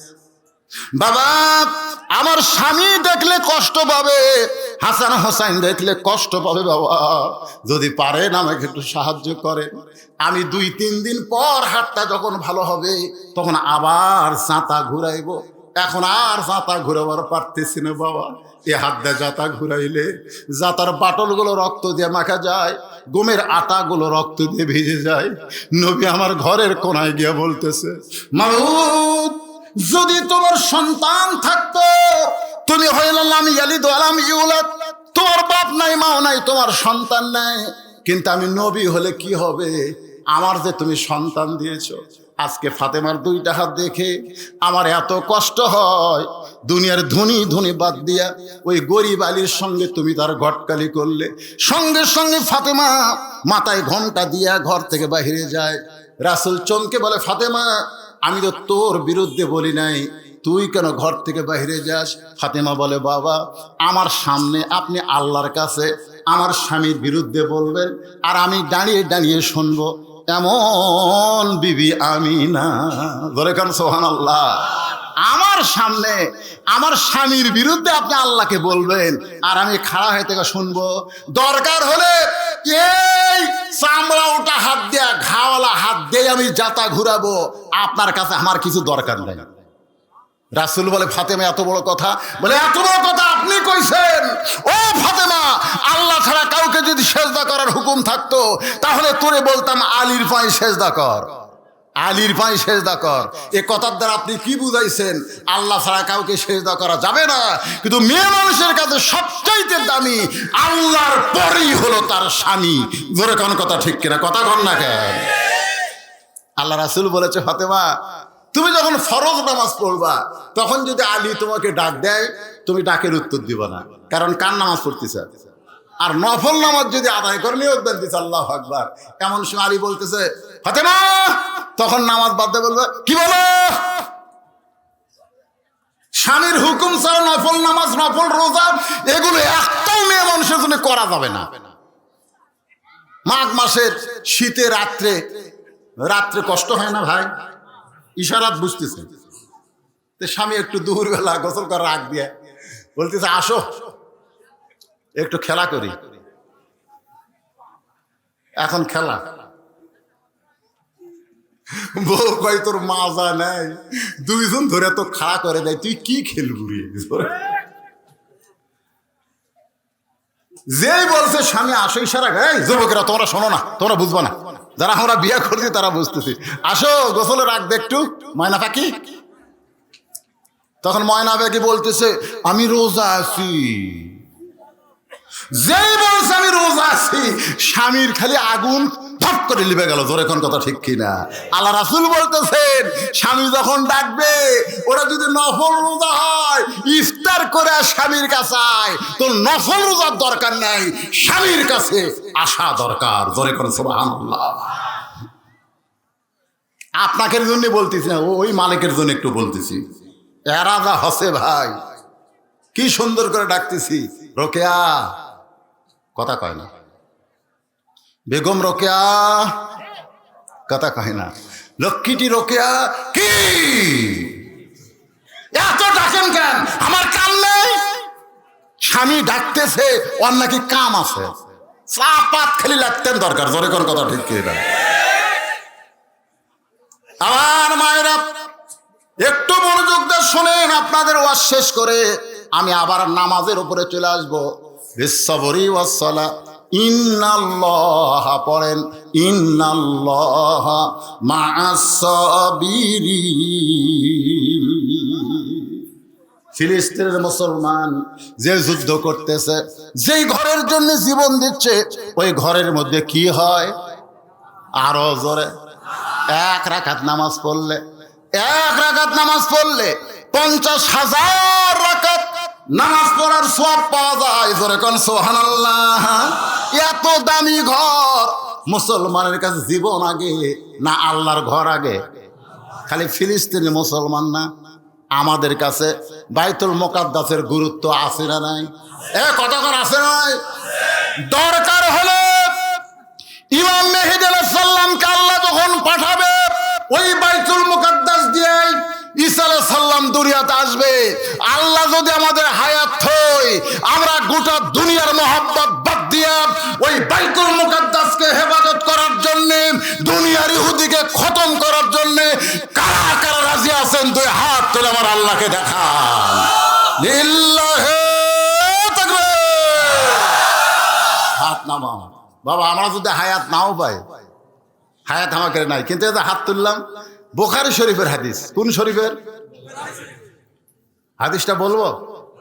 মান সাআলাল্লাহু তাআলা, ভালো করে শোনো, মান সাআলাল্লাহু তাআলা আশ-শাহাদাতা বিসিদকিন, বিসিদকিন বাল্লাগাহুল্লাহু মানাজিলাশ শুহাদা ওয়া মাতা আলা ফিরাশিহি।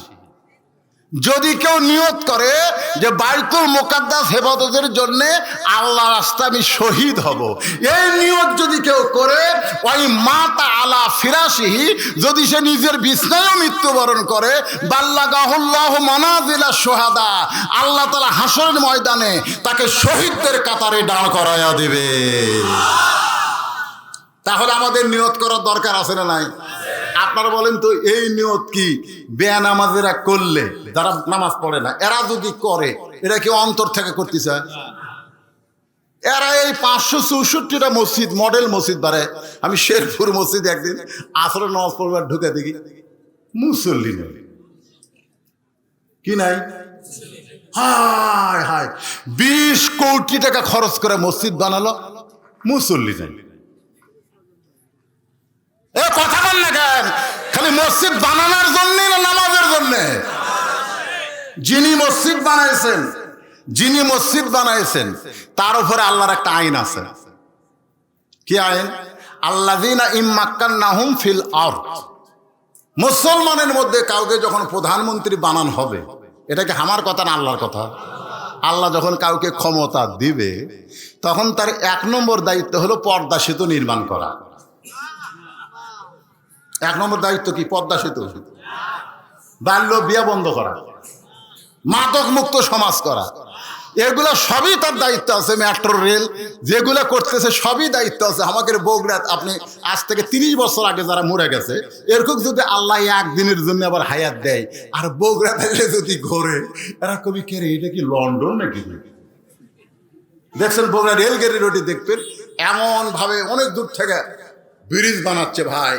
ও তল দিয়ে গাড়ি দেবো বোধ, আমাকে গাড়ি ছং ছং করে চলে যাবে। তোর একটা কথা ঠিক কিনা? এই রাস্তা দিয়ে দেখলে মনে হয় কি করতেছে বর্তমান প্রধানমন্ত্রী, এগুলো সবই তার করা দরকার। কিন্তু তার মধ্যে 1 নম্বর দায়িত্ব হলো এত সুন্দর সুন্দর মসজিদ বানাইছে, যুবকদের জন্য পুলিশদেরকে বলা দরকার যাদেরকে 5 ওয়াক্ত নামাজের আযান দেওয়ার পরে যারা ঘুরবি 5টার কাপড় তুলে 5টা করে বাড়ি মারা লাগবে। জোরে কোন কয়ডা? জোরে কোন কয়ডা?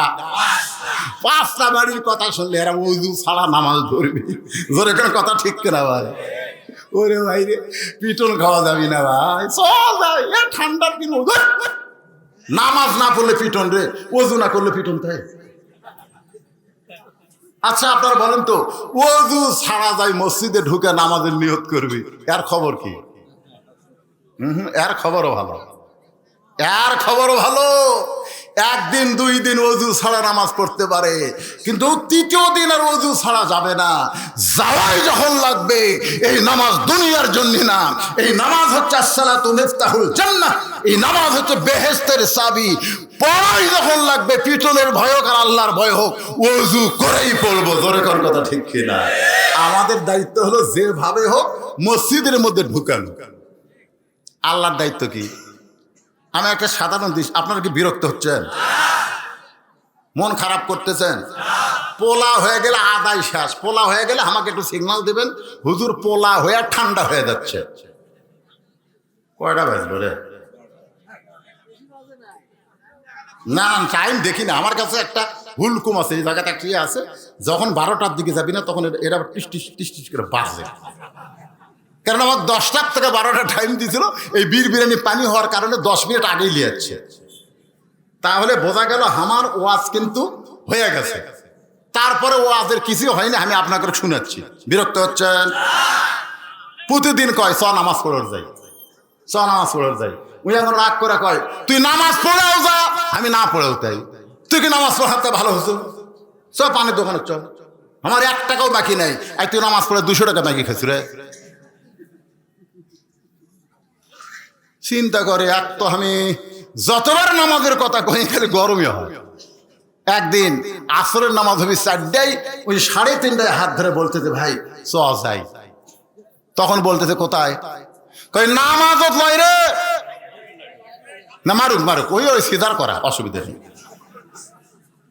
যাই আমার চোখে লাইট মারতেছে, ধরে দেখেন ওই সিজার করা, অসুবিধা কি? মারুক, তাও তো টার্গেট লাইট মারতেছে, গুলি না করলি হলো। জোরে কোন কথা ঠিক কিনা? ওরা একদিন দেখবেন গুলি করবি। কে রে, আমরা নামাজ পড়বো না আর হুজুর উঠাইনি নামাজের ওয়াজ শুরু করছে। এই শোনেন, প্রত্যেক দিন কয় নামাজ পড়ো, কয় তো নামাজ পড়াও তো, আমি না পড়াও তাই। ধরছে 3:30টায়। তখন বলতেছে কে ভাই এটা কোন নামাজ? এটা নামাজ লয় রে, তো চা খেলাম। কই এতদিন তো খালি নামাজের জন্য দাওয়াত দাও, আর তো জীবনেও নামাজের জন্য দাওয়াত দেবো না, খালি চা খেলাম। চা খাওয়ার যায় বলতেছে পেঁয়াজি দাও, নিমকি দাও, লাড্ডু দাও। কই এত কেন ভাই? নিয়ত করছি 50 টাকা খেলাম, নিয়ত করছি। যখন 40 টাকা খাওয়া আছে তখন আসরের আজান দিছে। আসরে আজান দিলেই বলতেছে ভাইজান আরো 10 টাকা খেলাম, তুমি এটি চেয়ার যান ছাড়ো না। আমি খালি যাই 5 মিনিট, খুব বেশি হলে 7 মিনিট নামাজ শেষ করে আবার আসতেছি। তুমি যার জায়গা ছাড়ো না ভাই, আমার নিয়ত কিন্তু 50 টাকা, 40 টাকা খাওয়া আছে আর 10 টাকা বাকি আছে। তুমি খালি বসে থাকো ভাই, ওঠো না। এই কথা বলে যে নামাজ পড়ে যাচ্ছে, বেনামাজি খপ করে হাত ধরছে। আমার হাত ধরলেন কেন? বলে হাত ধরার কারণ হলো আমাকে নামাজের কথা কবা না। এতদিন তো কষি ভাইরে কাম হয়নি। আরে পাগলা, এতদিন খালি খালি দাওয়াত দিছু, আজকে আমার বিজনেস 40 টাকা খরচ করছে, কয়ে দেখ আমার একটা মানবতা নাই। আল্লাহ করছে, আল্লাহ খালি খালি কাম হয় না আল্লাহ। তো বলতে ভাই তাহলে চলেন যাই। নিয়ে গেছে, বলতে ভাই এতদিন নামাজের কথা বললি তুমি যে গরম হও। তো বলে আজ আবার কি করা লাগবে? বলে অজু করা লাগবে। অজু করার পরে বলতেছে ডান পায়ে ঢোকা লাগবে। জোরে কান, কোন পায়ে? শুধু ডান পায়ে ঢুকলে হবে না। আল্লাহুম্মা আফতাহ লি আবওয়াব রহমাতিক, এই দোয়াটা পড়ে মসজিদের মধ্যে ঢুকতে হবে।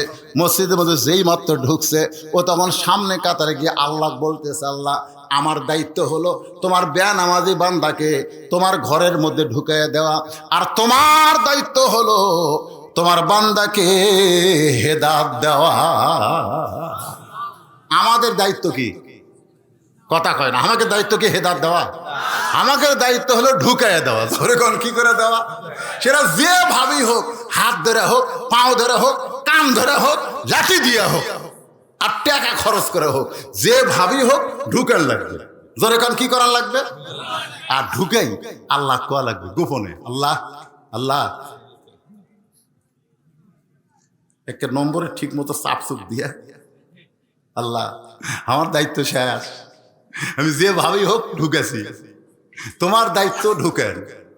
আমি ঢুকাছি মসজিদের মধ্যে, তুমি ঢুকাবে হেদায়েতের মধ্যে। আল্লাহর দায়িত্ব আল্লাহ দিয়া ওর পাশে খাড়া করলে নামাজ শেষ করছে। নামাজ শেষ করে বলতে দে ভাই নামাজ শেষ, চলো যাই। ওই খালে কান্দে।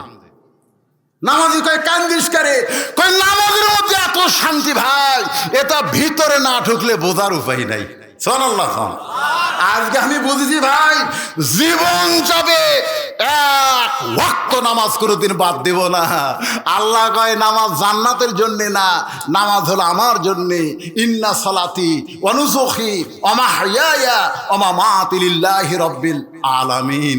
একবার যারা 564 মডেল মসজিদের মধ্যে ভরে যাবে, এক সময় আল্লাহ তাআলা আমার বাংলার সমস্ত যুবকদেরকে ওই আর্জেন্টিনার পতাকা, ব্রাজিলের পতাকা, আর্জেন্টিনার জার্সি, ব্রাজিলের জার্সি, ইহুদি খ্রিস্টানদের কোনো কিছু সব বাদ দিয়া কোরআনের আদর্শ, ইসলামের পতাকা পথ পথ করে উড়াবে। জোরে কোন কথা ঠিক কিনা? শর্ত হলো নামাজ ধরার লাগবে। কি ধরার লাগবে? নামাজ ধরার লাগবে। আর মেয়েদের 1 নম্বর শর্ত হলো পর্দার ভিতরে থাকা লাগবে।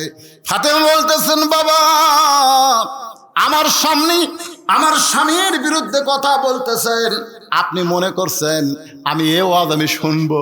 আমার স্বামীর বিরুদ্ধে কোনো কথা আমি শুনতে চাই না। দরকার হলে এ হাত দিয়ে আমি কি করব? জাঁতা ঘুরাবো, এ হাত দিয়ে কষ্ট করব।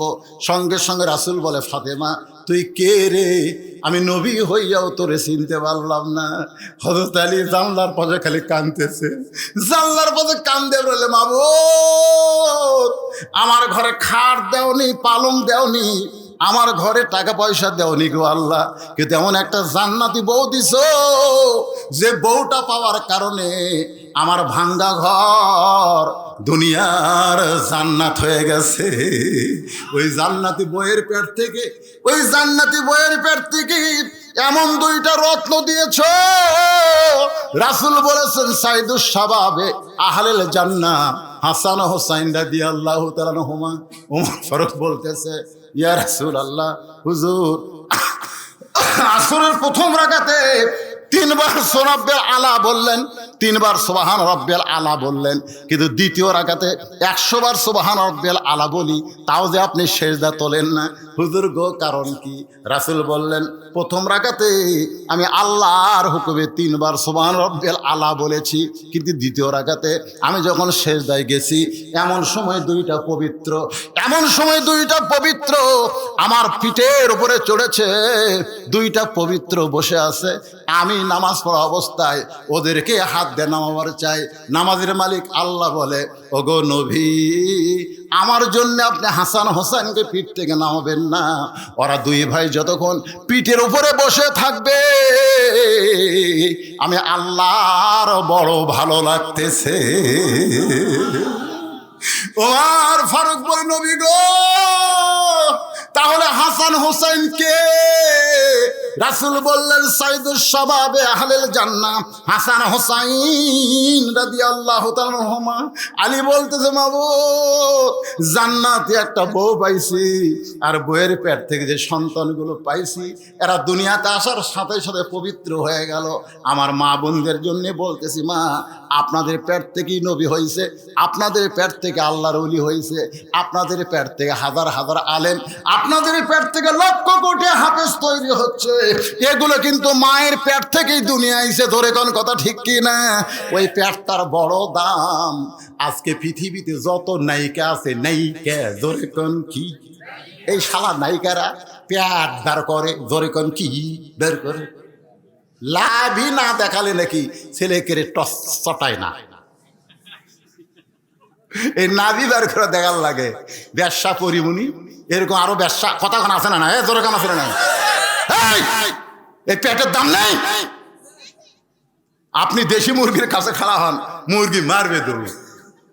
আপনি তাকায় দেখেন, আজরা ফাঁজরা সব ঢাকা। আপনার কাছেও থাকবে না, দৌড় মারবে, ফৌরা দিয়ে সব ঢাকাতে যায়, কিছুই দেখতে পাবেন না। দেশি মুরগি রে কিছুই দেখা যায় না।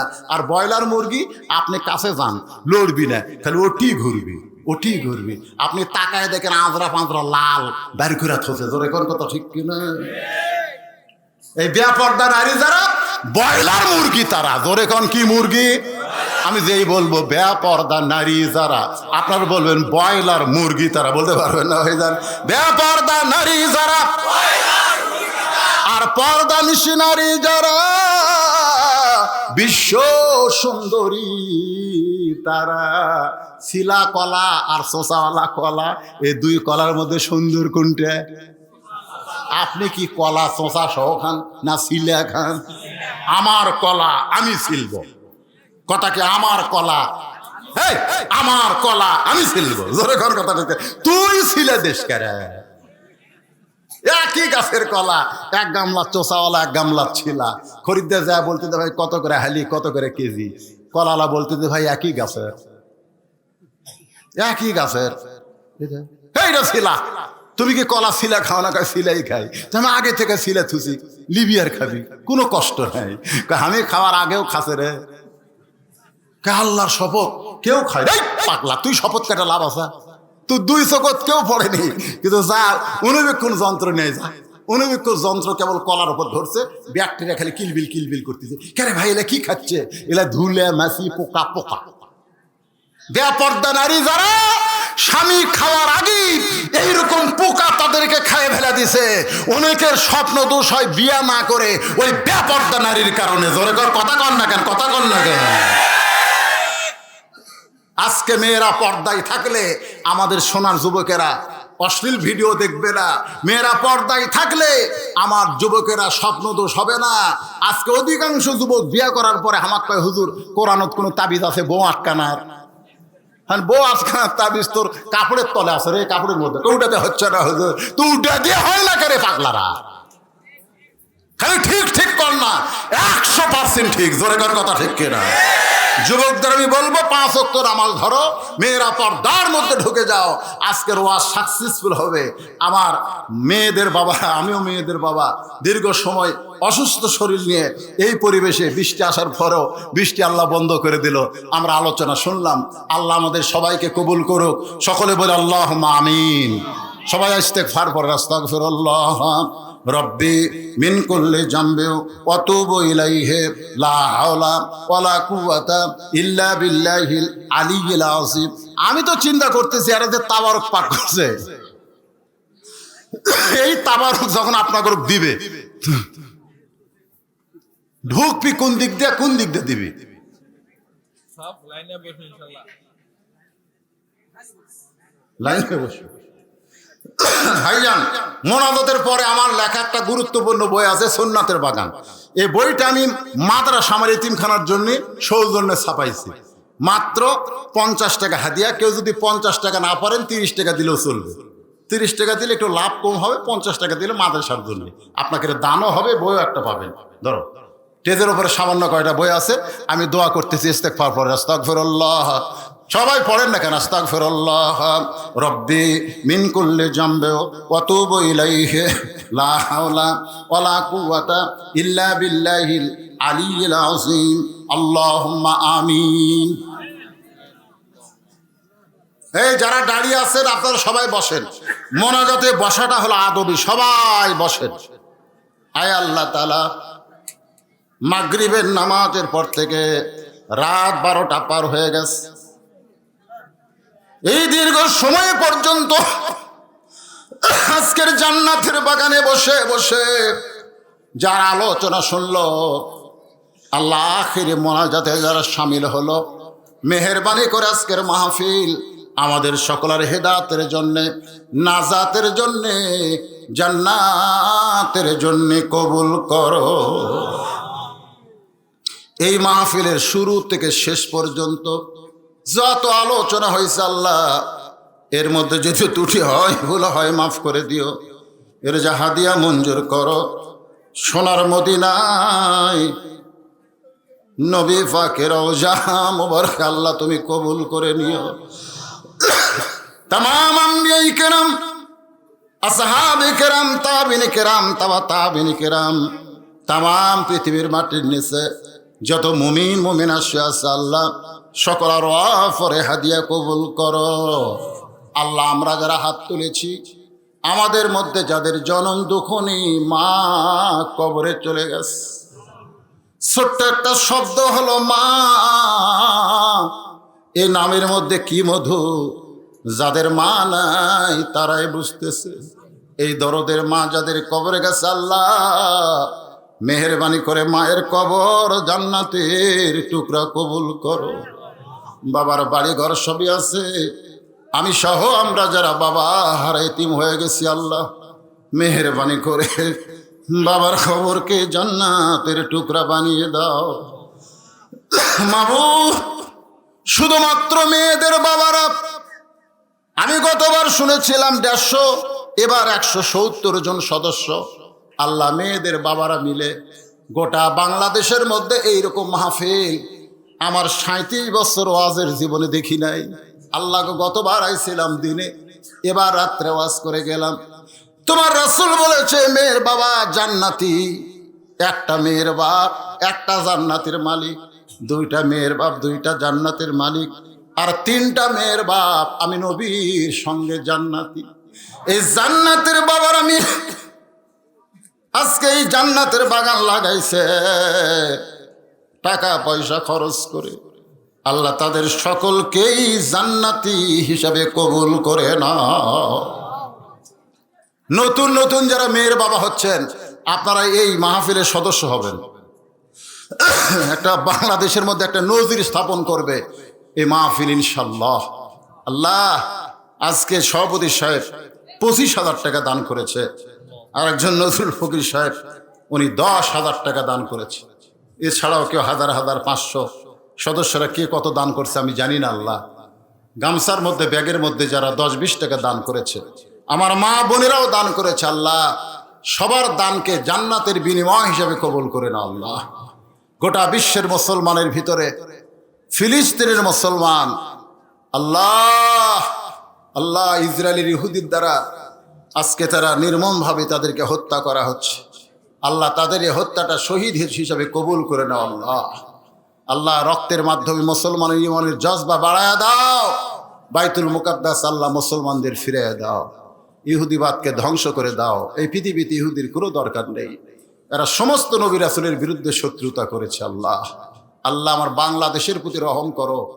আমরা একই মায়ের 4 ভাই পেট থেকে হয়েছে, কেউ আওয়ামী লীগ, কেউ বিএনপি, কেউ জাতীয় পার্টি, কেউ জামাত। আল্লাহ মার পেট একটা, কিন্তু 4 ভাই দল করি 4টা।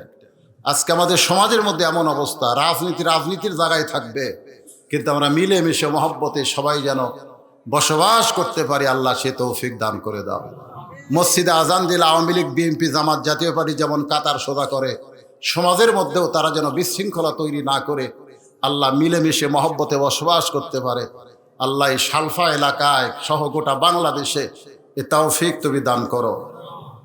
আল্লাহ বর্তমানে বাংলাদেশে যে অস্থিরতা চলতেছে, আল্লাহ তুমি সবই পারো মাবুদ।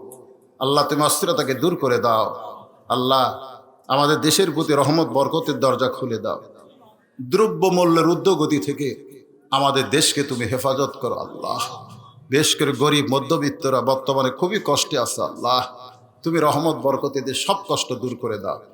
আমি সহ আমরা যারা অসুস্থ হাত তুলেছি আল্লাহ, আল্লাহ সুস্থতার নিয়ামত দান করে দাও। কে কোন নিয়তে হাত তুলেছে আল্লাহ সকলের নেক নিয়ত নেক আশা তুমি কবুল করো। আমি গুনাহগার বলে ফিরে দিও না আল্লাহ। এতগুলো হাতের মধ্যে যার দুই হাত তোমার পছন্দ হয় সেই দুই হাতে আজকের বিশাল মাহফিলকে আল্লাহ তুমি কবুল করে নাও। যেদিন আমাদের মৃত্যু হবে দিনটা যেন জুমার দিন হয়, মাসটা যেন রমজান মাস হয়, ইমানের সাথে ইজ্জতের সাথে। আমার মা বোনেরা যারা পর্দার মধ্যে আছে তাদের সকলকে ফাতেমার মতো কবুল করে নাও। জবানের মধ্যে তুমি আমাদের জারি করে দিও লা ইলাহা ইল্লাল্লাহু মুহাম্মাদুর রাসূলুল্লাহ সাল্লাল্লাহু আলাইহি সাল্লাম। ভাইজান তবারকের ব্যবস্থা আছে, হইচই না করে ভদ্রভাবে সবাই তাবারক নিয়ে